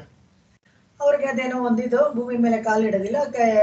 ಅದಕ್ಕೆ ಇದ್ರಲ್ಲೂ ನೋಡು, ಇದು ಹೇಳ್ತಾರಲ್ಲ, ಗೌತಮ ಮುನಿಗೆ ಅಹಲ್ಯ ಪತ್ನಿಯಾದ ಅಹಲ್ಯನಲ್ಲಿ ಅಪಚಾರ ಪಡ್ತಾನಲ್ಲ ಇಂದ್ರ ಅಪಚಾರ ಪಟ್ಬಿಟ್ಟು ನೋಡೋಗ್ತಾನೆ. ಆಮೇಲೆ ಗೌತಮ ಮುನಿ ಬಂದು ಶಾಪ ಕೊಟ್ಬಿಡ್ತಾರೆ ಅಹಲ್ಯಗೆ ಕೇಳೋದು ಗೌತಮ ಮುನಿ, ಹಾಗೆ ಇಷ್ಟು ಪರಮ ಸಾತ್ವಿಯಾಗಿದೆಯಾ, ಪರಮ ಪವಿತ್ರ ಪತಿವ್ರತೆ ಆಗಿದ್ಕೊಂಡು ನೀನು ಇವ್ರು ಬರ್ಬೇಕಾದ್ರೆ 3 ಗುರ್ತು ಸಿಗತ್ತೆ ನಮ್ಗೆ. ಯಾರು ದೇವತೆಗಳು ಬರ್ಬೇಕಾದ್ರೆ ನಿನಗೆ ಗೊತ್ತಾಗ್ಲಿಲ್ವ ಅಂತ ಕೇಳ್ತಾರೆ. ಏನಪ್ಪ 3 ಅಂದ್ರೆ, ಕಾಲ್ ನೆಲಕ್ಕೆ ಟಚ್ ಆಗಲ್ಲ ಅವ್ರಿಗೆ. ಯಾರಿಗೆ? ದೇವತೆಗಳಿಗೆ. ಹೀಗೆ ದೇವಗಳಿಗೂ ಹೇಳ್ತಾರೆ ಕಾಲೇ ಇರೋದಿಲ್ಲ ಅಂತ ಹೇಳ್ತಾರೆ ಅವ್ರಿಗೆ. ಅದೊಂದು ಸಿನಿಮಾಗಳೆಲ್ಲ ನಾವು ನೋಡ್ತೀವಿ. ಇಲ್ಲಿ ದೇವತೆಗಳಿಗೆ ಕಾಲು ನೆಲಕ್ಕೆ ಊರೋದಿಲ್ಲ ಅಂತ. ಯಾಕಂದ್ರೆ ಪ್ರಕೃತಿ ಭೂಮಿ ಸಂಬಂಧನೇ ಇರಬಾರ್ದು ಅಂತ ಕಾಲು ನೆಲದಲ್ಲಿ ಊರಲ್ವಂತೆ ಅವರು. ಯಾಕಂದ್ರೆ ಒಂದು ಗರ್ವ, ಅವ್ರಿಗೆ ನಮ್ಗಿಂತ ಚೆನ್ನಾಗಿದ್ದಾರೆ ಅಂತ ಗರ್ವ. ಹಾಗಾಗಿ ನೆಲದ ಮೇಲೆ ಕಾಲಿಡಕ್ಕೆ ಇಷ್ಟ ಇಲ್ಲ ಅವ್ರಿಗೆ. ಆದ್ರೂ ಬಂದಿದ್ದಾರೆ ಅಂತ ಹೇಳಿದ್ರೆ ಯಾಕೆ ಅಂದ್ರೆ ತಿರುವೆಕ್ಕ ಕ್ಷೇತ್ರದಲ್ಲಿ ಸುಲಭವಾಗಿ ಪರಬ್ರಹ್ಮ ವಸ್ತುವನ್ನ ದರ್ಶನ ಮಾಡ್ಬೋದು ಅನ್ನೋದಕ್ಕೋಸ್ಕರ ಬಂದಿದ್ದಾರೆ. ನೋಡ್ಕೊಳ್ಳಿ, ಕಾಲನ್ನ ನೆಲದಲ್ಲೇ ಹಿಡದೆ ಇರೋಂಥವ್ರು ವಿಣ್ಣೋರ್ ಅವರು ಕೂಡ ಇಲ್ಲಿ ಬಂದು ಕಾಲು ನೆಲದಲ್ಲಿ ಇಡ್ತಾರೆ ಅಂತ. ಹೇಗೆ ಏನಾಯ್ತು, ಹೇಗೆ ಕಾಲು ನೆಲದಲ್ಲಿ ಇಟ್ಬಿಟ್ರು ಅಂದ್ರೆ, ಸಾಕ್ಷಾತ್ ಪ್ರಜಾಪತಿ, ಯಾರು ಸಾಕ್ಷಾತ್ ಚತುರ್ಮುಖ ಬ್ರಹ್ಮ, ಅವನ ಹೆಂಡತಿಯರ ಜೊತೆಗೆ ಕೂತ್ಕೊಂಡು ಯಾಗ ಮಾಡಿದಾಗ, ಯಜಮಾನನ ಸ್ಥಾನದಲ್ಲಿ ಕೂತ್ಕೊಂಡು ಯಾಗ ಮಾಡಿದ್ಮೇಲೆ ಆ ಬ್ರಹ್ಮನ ನಂತರ ಹುಟ್ಟಿದವ್ರು ತಾನೇ 33 ಕೋಟಿ ದೇವತೆಗಳು. ಅವ್ರಿಗೇನು, ಅವರು ಕಾಲು ನೆಲದ ಮೇಲೆ ಇಟ್ರೆ ಏನು ಪರವಾಗಿಲ್ಲ ಅಂತ ಹೇಳ್ಕೊಂಡು ಅವ್ರು ಕಾಲು ನೆಲದ ಮೇಲೆ ಇಟ್ರಂತೆ. ಅದನ್ನ ಇಲ್ಲಿ ಹೇಳ್ತಾರೆ, ಕಾಲ್ ನೀಲಂತೋ ಇಂದು ವಿಣ್ಣೋರ್ ತೊಳಂ ಕಣ್ಣನ್ ವೆಕ್ಕಾವದೆ. ಯಾಕಂದ್ರೆ ಅಪ್ರತಿಮವಾದ ಒಂದು ವಿಗ್ರಹ, ಅಪ್ರತಿಮವಾದ ಒಂದು ಜ್ಯೋತಿ ಸ್ವರೂಪನಾದ ಭಗವಂತ ಯಾಗದಿಂದ ಬರ್ತಾನೆ. ಅದನ್ನ ಸುಲಭವಾಗಿ ನಮಸ್ಕಾರ ಮಾಡ್ಕೊಳ್ಬಹುದು ಅನ್ನೋದಕ್ಕೋಸ್ಕರ ಕಾಲ್ ನೆಲದ ಮೇಲೆ ಇಟ್ಟರು ಪರವಾಗಿಲ್ಲ ಅಂತ ನೆಲದ ಮೇಲೆ ಇಟ್ಕೊಂಡು ಕೈ ಜೋಡಿಸ್ಕೊಂಡು ಎಲ್ಲಾರು ಕಾಯ್ತಾ ಇದ್ರಂತೆ. ಅಂಥ ವೆಕ್ಕಾವುದು. ಇದನ್ನ ಆ ವೆಕ್ಕ ಇದೆ ಇಲ್ಲೇ ಹತ್ರ ಇದೆ, ಹೋಗೋಣ ಅದಕ್ಕೆ. ಏನ್ ಮಾಡೋದು ಅವಾಗ ಹೌದಾ ಅಂತ ಹೇಳ್ತಾಳೆ. ಸ್ವಲ್ಪ ಸಮಾಧಾನ ಆಗುತ್ತೆ. ಹೌದಾ ಅಂತ ಕೇಳ್ತಾಳೆ. ಅದು ಬಿಡು, ಅದು ಬೇಕಾದ್ರೆ ಇಲ್ಲೇ ಇಟ್ಕೊಳ್ಳಿ. ಅದಕ್ಕೂ ಇನ್ನೂ ಒಂದು ಹತ್ರ ಇದೆ. ಏನ್ ಗೊತ್ತಾ? ಅಂಪೂಂ ತೇನಿಳಂ ಶೋಲೈ ಅಪ್ಪಾಲದೆ ಅಂದ್ರೆ ಇನ್ನೂ ಒಂದು ದಿವ್ಯ ಕ್ಷೇತ್ರವನ್ನ ಇಲ್ಲಿ ಹೇಳ್ತಾರೆ. ಹೆಸರು ಹೇಳಿಲ್ಲ ಇಲ್ಲಿ. ತಿರುತ್ತಂಗ ಅಂತ ಹೇಳಿದ್ರೆ ಆ ಭಗವಂತ ಅಲ್ಲಿ ಒಂದು ದಿವಸ ಬಂದು ಒಂದು ರಾತ್ರಿ ಇದ್ದು ಬಿಟ್ಟು ಹೋಗ್ತಾನಂತೆ ಇಲ್ಲಿ ಕಾಂಚೀಪುರದಲ್ಲಿ. ಅದಕ್ಕೋಸ್ಕರ ತಿರುತ್ತಂಗ ಅಂತ ಹೇಳ್ತಾರೆ. ಈಗ ಅದು ಕ್ಷೇತ್ರದ ಮಹಿಮೆ ಬೇರೆ. ಅಲ್ಲಿ ತುಂಬಾ ಇದು ತೂಪುಲ್ಗೆ ತಿರುತ್ತಂಗ ಅಂತ ಹೇಳ್ತಾರೆ ಹೆಚ್ಚು ಕಡಿಮೆ. ಅಲ್ಲಿ ಇನ್ನೊಂದು ತೇನಿಳಂಪು ಶೋಲೆ ಅಂತ ಹೇಳೋದು ಸ್ವಾಪದೇಶ ಅರ್ಥದಲ್ಲಿ ತೂಪುಲ್ಲಿ ಯಾರಿದ್ದಾರೆ, ಸ್ವಾಮಿ ದೇಶಿಕರು ಹುಟ್ಟಿರೋ ಜಾಗ ಅದು ತಿರುತ್ತಂಗ. ಅದು ಇನ್ನೂ ಒಂದು ಒಳ್ಳೆ ಕ್ಷೇತ್ರ ಅದು. ಅಲ್ಲಿ ಪಕ್ಕದಲ್ಲೇ ಇದೆ. ನಾವು ಅಲ್ಲಿ ಹತ್ರಕ್ಕೆ ಬಂದ್ಬಿಟ್ಟಿದ್ದೀವಿ. ಬಾ ಹೋಗೋಣ, ನೀನೇನು ಯೋಚನೆ ಮಾಡ್ಬೇಡ ಅಂತ ಹೇಳಿದ್ರು. ಅಪ್ಪಾಲದೆ ಅಂತ ಹೇಳ್ತಾರೆ. ಅಪ್ಪಾಲದೆ ಇವೆ ತಿರುವೆಕ್ಕ ಮತ್ತೆ ಆ ತಿರುತ್ತಂಗ ಎರಡೂ ಇದೆಯಲ್ಲ ಹತ್ತತ್ರನೇ. ಎಪ್ಪಾಲೈಕುಂ ಕ್ಷೇಮವೈತದೆ, ಯಾವತ್ತಿಗೂ ನಮಗೆ ಕ್ಷೇಮ. ಒಳ್ಳೆ ಜಾಗದಲ್ಲಿ ದಿವ್ಯ ಕ್ಷೇತ್ರಗಳಲ್ಲಿ ಇದ್ರೆ ನಮ್ಗೆ ಎಂದೆಂದಿಗೂ ಕ್ಷೇಮನೇ ಅಂತ ಭಗವದ್ ರಾಮಾನುಜರು ಅವರು 87 ಡಾಕ್ಟ್ರಿನ್ಸ್ ಅಂತ ಹೇಳಿದ್ರಲ್ಲ. ಇವಾಗ ಅವರು ಅವತಾರ ಮುಗಿಸ್ಕೊಂಡು ವಾಪಸ್ ಹೋಗೋ ಕಾಲಕ್ಕೆ ಏನಾದ್ರೂ ನಮ್ಗೆ ಹೇಳಿಕೆ ಅಂತ ಶಿಷ್ಯರೆಲ್ಲ ಹೇಳಿದಾಗ 86 ವಿಷಯಗಳನ್ನ ಹೇಳಿದ್ರಂತೆ. ಆ 86 ವಿಷಯ ಹೀಗಿರ್ಬೇಕು, ಆ ನಿಕ್ಕಗಳನ್ನ ಮಾಡ್ಬೇಕು, ಪ್ರತಿಯೊಂದು ಎಲ್ಲ ರೂಲ್ಸ್ ಅಂಡ್ ರೆಗ್ಯುಲೇಷನ್ಸ್ ಎಲ್ಲ ಹೇಳಿದಾಗ ಕೊನೆಯಲ್ಲಿ ಏನ್ ಹೇಳ್ತಾರೆ ಅಂತ ಹೇಳಿದ್ರೆ, ಯಾವ್ದಾದ್ರೂ ಒಂದು ದಿವ್ಯ ಕ್ಷೇತ್ರದಲ್ಲಿ ವಾಸ ಮಾಡಿ. ನಿಮ್ಗೆ ಏನು ಜಾಸ್ತಿ ಏನು ಮಾಡಕ್ಕಾಗದೆ ಹೋದ್ರೆ ಒಂದು ದಿವ್ಯ ಕ್ಷೇತ್ರದಲ್ಲಿ ವಾಸ ಮಾಡ್ಬಿಡಿ, ಬೆಸ್ಟ್. ಯಾಕಂದ್ರೆ ನಿತ್ಯ ಅಲ್ಲಿ ಉತ್ಸವಾದಿಗಳು ನಡೀತಾ ಇರುತ್ತೆ. ಭಗವಂತನ ಸಾನ್ನಿಧ್ಯ ಇರುವಂತ ಕ್ಷೇತ್ರದಲ್ಲಿ ನಿಮಗೂ ಆ ಗಾಳಿ ಬೀಸಿ ಒಳ್ಳೆ ಬುದ್ಧಿ ಬರುತ್ತೆ ಅಂತ ಹೇಳ್ಬಿಟ್ಟು ಒಂದು ದಿವ್ಯ ಕ್ಷೇತ್ರದಲ್ಲಿ ಇರಿ ಅಂತ ಹೇಳ್ತಾರಂತೆ. ಆತರ ಹೇಳ್ಬೇಕಾದ್ರೆ ಎಪ್ಪಾಲೈಕುಂ ಕ್ಷೇಮವೈತದೆ, ಯಾವತ್ತಿಗೂ ನಮ್ಮ ಕ್ಷೇಮವನ್ನೇ ನಮ್ಗೆ ಕ್ಷೇಮವನ್ನೇ ಕೊಡುವಂಥದ್ದು ವೈತದೆ ದೀರ್ಘ. ಇನ್ನೊಂದು ಆಶ್ಚರ್ಯಕರವಾದ ಸಂಗತಿ ನಾನು ಹೇಳ್ತೀನಿ ನೋಡಿ, ಇಲ್ಲಿ ಗಮನಿಸಿ. ಎಲ್ಲಾ ತಿರುವಿರತ್ತಂ ಹಾಡುಗಳಲ್ಲೂ ಏಕಾರ ಹಾಕಿದ್ದಾರೆ. ಕೊನೆ ಲಾಸ್ಟ್ ಲೈನ್ ಎಂಟಾಗತ್ತಲ್ಲ, ಕ್ಷೇಮವೈತದೆ ಫಲವೇ ಇಚ್ಚಳುಂಕಡಲೆ ಗೀವನೆ ಪೋನತನಿವಳಮೆ, ಎಲ್ಲ ಏಕಾರ ಹಾಗೇ ಬರ್ತಾ ಇದೆ ನೋಡಿ. ಜ್ಞಾನತ್ತುಳ್ಳೆ ಕಾಣ್ಹಿಂಡ್ರನವೇ, ಲಾಸ್ಟ್ ವರ್ಡ್ ಮಾತ್ರ ಓದ್ತಾ ಇದ್ದೀನಿ. ಎಲ್ಲ ಪಶ್ರದ್ದು ಎಲ್ಲದರಲ್ಲೂ ಏಕಾರ ಹಾಕ್ತಾರೆ. ಈ ಏಕಾರ ಹಾಕೋದ್ರಿಂದ ಏನು ಕಾರಣ ಅಂತ ಹೇಳಿದ್ರೆ ಸ್ಪೆಸಿಫಿಕಲಿ ಹೇಳ್ತಾರೆ, ಡೆಫಿನೆಟ್ ಆಗಿ ಅಂತ, ಖಂಡಿತವಾಗಿಯೂ ನಿಮ್ಗೆ ಸಿಗತ್ತೆ ಅಂತ. ಎಲ್ಲಿ ಇವಾಗ ಮಾಮೇಕಂ ಶರಣಂ ರಜ ಅಂತ ಭಗವಂತ ಹೇಳಿದಾಗ ಆ ಏಕಾರ ಒತ್ತು ಬರುತ್ತಲ್ಲ, ಅದೇ ತರ ಇಲ್ಲಿ ತಿರುವಿರತಂನಲ್ಲಿ ಎಲ್ಲ ಹಾಡೂನು ಏಕಾರದಲ್ಲೇ ಎಂಡಾಗತ್ತೆ. ಎಂಥ ಕವಿತಾ ಸಾಮರ್ಥ್ಯ ನಮ್ಮಾಳ್ವಾಗ ನೋಡ್ರಿ, ಅದ್ಲೇ ನಮ್ಗೆ ಗೊತ್ತಾಗತ್ತೆ.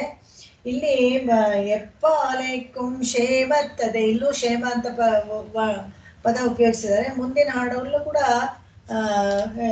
ಕ್ಷೇಮ ಅಂತ ಬರುತ್ತೆ. ಕ್ಷೇಮಂ ಶಂಕೋನರುಳೆ ಅಂತ ಮುಂದಿನ ಹಾಡು ಬರುತ್ತೆ. ಈ ಕ್ಷೇಮ ಅನ್ನೋದು ಬೇರೆ ಯಾವುದೂ ಅಲ್ಲ, ಸಂಸ್ಕೃತದ ವರ್ಡ್ ಕ್ಷೇಮ ಇದೆಯಲ್ಲ ಅದರಿಂದ ಬಂದಿರೋಂಥ ಅಪಭ್ರಂಶ ಆಗಿ ಅದು ಕ್ಷೇಮ ಅಂತ ಬಂದಿದೆ ಅಷ್ಟೇ ತಮಿಳಲ್ಲಿ. ಇವಾಗ ನಾವು ಯೋಚನೆ ಮಾಡ್ಬೇಕು. ಇವಾಗ ಸಂಸ್ಕೃತದ ವರ್ಡ್ ಕ್ಷೇಮನೇ ಇಲ್ಲಿ ಕ್ಷೇಮ ಆಗಿರೋದು ಅಂತ ಹೇಳಿದ್ರೆ ಯಾವ ಭಾಷೆ ಹಳೆಯದು ಅಂತ ನಮ್ಗೆ ಇಲ್ಲೇ ಅರ್ಥ ಆಗುತ್ತೆ. ಯಾಕಂದ್ರೆ ಇದಕ್ಕಿಂತ Sanskrit is mother of all Indian languages. ಅಷ್ಟು ಇಂಡಿಯನ್ ಯಾಕೆ, ಈವನ್ ಫ್ರೆಂಚು ಸ್ಪ್ಯಾನಿಷು ಎಲ್ಲದಕ್ಕೂ ಅದೇನೇ ಬೇಸ್ ಆಗತ್ತೆ, ದೇವ ಭಾಷೆ ಅದು. ಹಾಗಿರ್ಬೇಕಾದ್ರೆ ಕೆಲವು ಭಾಷೆಯಲ್ಲಿ ನಮ್ದೇ ಪ್ರಾಚೀನವಾದದ್ದು, ನಾವೇ ತುಂಬಾ ಪ್ರಾಚೀನ ಅಂತೆಲ್ಲ ಕ್ಲೇಮ್ ಮಾಡ್ತಾರಲ್ಲ, ಅದು ಸುಳ್ಳು. ಯಾಕಂತ ಹೇಳಿದ್ರೆ ಇದು ನಮ್ಮಾಳ್ವಾರ್ ಕಾಲಕ್ಕೇನೆ ಆತರ ಆ ಪದ ಸಂಸ್ಕೃತದಿಂದ ಬಂದಿದೆ ಅಂತ ಹೇಳಿದ್ರೆ ನೋಡ್ಕೊಳ್ಳಿ. ಅವಾಗ ನಮ್ಮಾಳ್ವಾರ್ ಎಷ್ಟು ಹೇಳಿದ್ರು, ಅಗಸ್ತ್ಯರ ಕಾಲಕ್ಕಿಂದಾನೇ ಇದ್ರೆ ಕೂಡ ಅಗಸ್ತ್ಯರಿಗೆ ಯಾವ ಭಾಷೆಯಲ್ಲಿ ಮಾತಾಡ್ತಾ ಇದ್ರು ಹಿಂದೆ? ಇವಾಗ ನಾರ್ತ್ ಇಂಡಿಯನ್ ಇದ್ರು, ಅಲ್ಲಿಂದ ಕೆಳಗಡೆ ಬಂದ್ರು. ಅದ್ ಬರಕ್ ಮುಂಚೆ ಯಾವ ಭಾಷೆಯಲ್ಲಿ ಮಾತಾಡ್ತಾ ಇದ್ರು ಅಂತ ಹೇಳಿದ್ರೆ ಅವಾಗ ಗೊತ್ತಾಗತ್ತೆ ನಮ್ಗೆ ಯಾವ ಭಾಷೆ ಇತ್ತು ಅಂತ. ಸೊ ಹಾಗಾಗಿ ಭಾಷೆ ಬಗ್ಗೆ ಅಭಿಮಾನ ಇರಬೇಕು, ಆದ್ರೆ ದುರಭಿಮಾನ ಇರಬಾರ್ದು ಯಾವಾಗ್ಲೂ ಅಷ್ಟೇನೆ. ಬೇರೆ ಭಾಷೆಗಳಲ್ಲೂ ಅಷ್ಟೇ ಪುರಾತನ, ಅಷ್ಟೇ ಒಳ್ಳೆ ವಸ್ತುಗಳು, ಅಷ್ಟೇ ಒಳ್ಳೆ ವಿಷಯಗಳು ಎಲ್ಲ ಇದ್ದೇ ಇದೆ ಎಲ್ಲ ಭಾಷೆಗಳಲ್ಲಿ. ಯಾವ ಭಾಷೆ ಓದಿದ್ರೆ ಸಂಪೂರ್ಣವಾಗಿ ಎಲ್ಲದರಲ್ಲೂ ಇದ್ದೇ ಇದೆ. ಒಂದಕ್ಕೆ ಮಾತ್ರ ನಿಯತವಾಗಿರೋದು ಅಂತಲ್ಲ.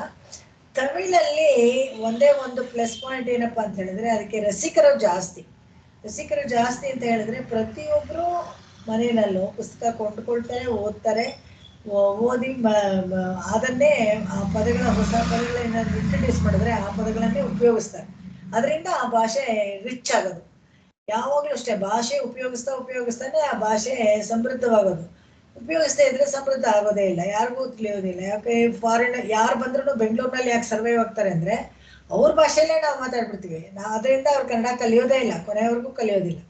ಹೀಗಾಗಿ ಆ ಭಾಷೆ ಸುಲಭವಾಗಿದೆ ಅಂತ ಹೇಳ್ಬಿಟ್ಟು ನಾವು ಜನರು ಹಾಗೇನೆ ಇದ್ದಾರೆ, ಸುಲಭವಾಗಿದ್ದಾರೆ, ಆದ್ರೆ ಕಂಡುಕೊಳ್ಳಲ್ಲ. ಭಾಷೆ ಹಳೇದು ಅನ್ನೋದಕ್ಕೆ ಕಾರಣ ಅಲ್ಲಿ ನಮ್ಗೆ ಗೊತ್ತಾಗತ್ತೆ. ಇವಾಗ ನಾನು ಹೇಳಿದ್ನಲ್ಲ ಆ ಥರ, ಅದಕ್ಕಿಂತ ಹಿಂದೆ ಒಂದು ಭಾಷೆ ಇತ್ತು ಅಂತ ಗೊತ್ತಾಗುತ್ತೆ. ಈ ಕ್ಷೇಮನಲ್ಲದೆ ಕ್ಷೇಮವೈತದೆ ಅಂತ. ಇಲ್ಲಿ ಇನ್ನೂ ಒಂದು ಪ್ರತಿವಾದಿ ಭಯಂಕರ ಅಣ್ಣಂಗರಾಚಾರ್ಯರು ಒಂದು ವಿಷಯ ಹೇಳ್ತಾರೆ. ಏನಪ್ಪಾ ಅಂತ ಹೇಳಿದ್ರೆ, ಕಚ್ಚಿ ತುಂಬಾ ಈ ಕಚ್ಚಿನಲ್ಲಿ ಇದು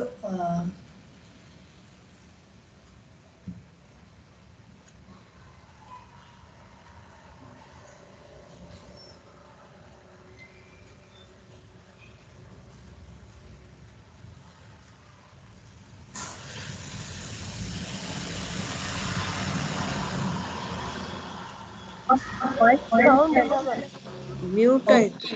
okay okay.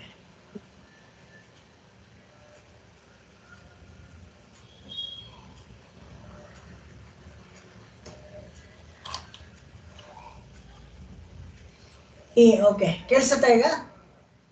S ma'am, yes. Okay.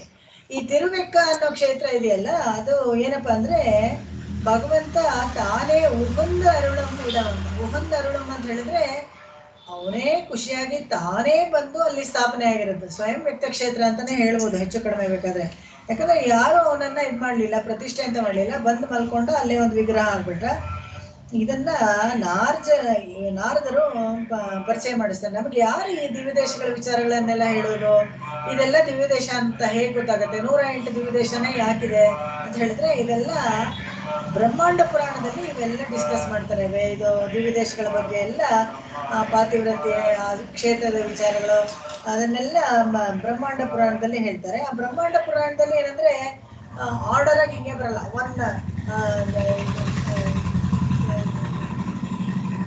Number 1 Srirangam, number 2 ತಿರುವುರೆಯೂರ್, ಆತರ ಹಂಗೆಲ್ಲ ಬರೋದಿಲ್ಲ. ಯಾದೃಚ್ಛಿಕವಾಗಿ ಅಲ್ಲೆಲ್ಲಾನು ವಿವರಿಸ್ತಾ ಇದ್ದಾಗ, ಸಂದರ್ಭ ಬಂದಾಗ ಒಂದು ದಿವ್ಯ ಕ್ಷೇತ್ರದ ಬಗ್ಗೆ ಹೇಳ್ತಾರೆ. ಹಾಗೆ ಆ ದಿವ್ಯ ಕ್ಷೇತ್ರ ಬಗ್ಗೆ ಎಲ್ಲ ನಾರದರು ಹೇಳಿದ್ದೇನೆ ನಮ್ಗೆ ಸಂಗ್ರಹ ಸಿಗೋದು. ದಿವ್ಯ ದೇಶಗಳ ಏನು ಚರಿತ್ರೆ, ವರಲಾರ ಏನು, ಅದೆಲ್ಲ ನಮ್ಗೆ ಸಿಗೋವಂಥದ್ದು.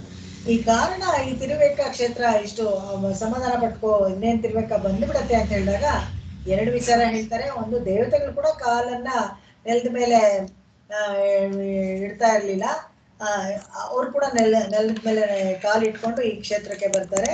ಅಷ್ಟೇ ಅಲ್ದೇನೆ ಇದು ಇಲ್ಲಿ ಭಗವಂತ ತುಂಬಾ ಸಂತೋಷದಿಂದ ತಾನೇ ಬಂದು ಅನುಗ್ರಹ ಮಾಡಿದ ಕ್ಷೇತ್ರ ಅಂತ ತಿರುವೇಕ. ಇದನ್ನೇ ಇವರು ಅಷ್ಟೇನೆ, ಯಾರು ತಿರುಕುರುಂದಾಂಡಗನಲ್ಲಿ ಪಿಂಡಿಯಾನ್ ಮಂಡೆ ಏಂದಿ ಅದರಲ್ಲಿ ಹೇಳ್ತಾರೆ, ಕಂಡಿಯ ರಂಗಂ ಕಚ್ಚಿ ಬೆಕ್ಕ ಅಂತ ಹೇಳ್ಬಿಟ್ಟು ಆ ಬೆಕ್ಕ ಕ್ಷೇತ್ರವನ್ನ ಅವರು ಕೂಡ ಅಲ್ಲಿ ಹಾಡ್ತಾರೆ. ಈ ಕಾಂಚಿನಲ್ಲಿ ಈ ಪ್ರತಿವಾದಿ ಭಯಂಕರ ಅಂತ ವಿಷಯ ಹೇಳ್ತಾ ಬಂದಲ್ಲ ನಾನು, ಅವ್ರು ಏನ್ ಹೇಳ್ತಾರೆ ಅಂದ್ರೆ, ಈ ಅವ್ರ ಪ್ರಕಾರ ತಿರುವೆಕ್ಕ ಇದೆಯಲ್ಲ, ಆ ತಿರುವೆಕ್ಕನಲ್ಲಿ 6 ದಿವ್ಯ ದೇಶಗಳಲ್ಲಿಯೂ ಇದನ್ನ ಕಂಚಿ ಅಂತಾನೆ, ತಿರುಕಚ್ಚಿ ಅಂತ ಈ ಪಿಂಡಿಯಾರ್ ಮಂಡೆ ಹಿಂದಿ ಅಂತ ಹೇಳ್ಬೇಕಾದ್ರೆ ತಿರುಕುರುಂದಾಂಡಗಮಲ್ಲಿ ಕಚ್ಚಿ ಮಲ್ಲೈ ಅಂತ ಹೇಳ್ತಾರೆ, ತಿರುವೆಕ್ಕ ಅಂತ ಹೇಳಿಲ್ಲ ಅಲ್ಲಿ. ಸ್ಪೆಷಲಿ ಅಲ್ಲಿ ಆ ಹಾಡು ಯಾವುದು, ಹರಶಾಪ ವಿಮೋಚನ ಪೆರುಮಾಳ್ ಅಂತ ಅದಕ್ಕೆ ಹೆಸರು. ತಿರುಕಂಡಿಯೂರ್ನಲ್ಲಿ ಆ ತಿರುಕಂಡಿಯೂರ್ ತಿರುಕುರುಂದಾಂಡಗಮ ಹಾಡ್ಬೇಕಾದ್ರೆ ಪಿಂಡಿಯಾರ್ ಮಂಡೆ ಏಂದಿ ವೆಕ್ಕಾಗೆ ಕಚ್ಚಿ ಅಂತ ಮಾತ್ರ ಹೇಳ್ತಾರೆ. ಇದು ಕಚ್ಚಿ ಅಲ್ಲ, ತಿರುವೆಕ್ಕಾನೆ ಅಂತ ಯಾರು ಹೇಳಿದ್ರು ಅಂದ್ರೆ ಪ್ರತಿವಾದಿ ಭಯಂಕರ ಹೇಗೆ ಹೇಳ್ತಾರೆ ಅಂತ ಹೇಳಿದ್ರೆ, ಈ ವ್ಯಾಖ್ಯಾತಕರು ತೋರಿಸ್ಕೊಡೋದೆಲ್ಲ ಎಷ್ಟು ಚೆನ್ನಾಗಿರುತ್ತೆ ನೋಡಿ. ಅವರು ತಿರುಕಂಡಿಯೂರು, ಅರಂಗಮ್ಮು, ತಿರುಮಯ್ಯೆ, ತಿರುಪೇರೆ, ಆಮೇಲೆ ತಿರುಕಡಲ್ ಮಲ್ಲೆ, ಈ ಎಲ್ಲ ಅದ್ರ ಕ್ಷೇತ್ರ ಜೊತೆಗೆ ಕಚ್ಚಿ ಅಂತ ಸೇರಿಸ್ಕೊಂಡ್ರಲ್ಲ. ಈ ಕಚ್ಚಿ ವರದರಾಜರಲ್ಲ, ಆದ್ರೆ ತಿರುವೆಕ್ಕನಲ್ಲಿರೋ ದೇವರು ಅಂತ ಯಾಕೆ ನಾವು ತಗೊಳ್ಬೇಕು ಅಂತ ಹೇಳಿದ್ರೆ, ಈ ಬಾಕಿ 5 ಕ್ಷೇತ್ರದಲ್ಲೂ ಎಲ್ಲ ಮಲ್ಕೊಂಡಿರೋ ತರನೇ ಇದೆ ಪೋಸ್.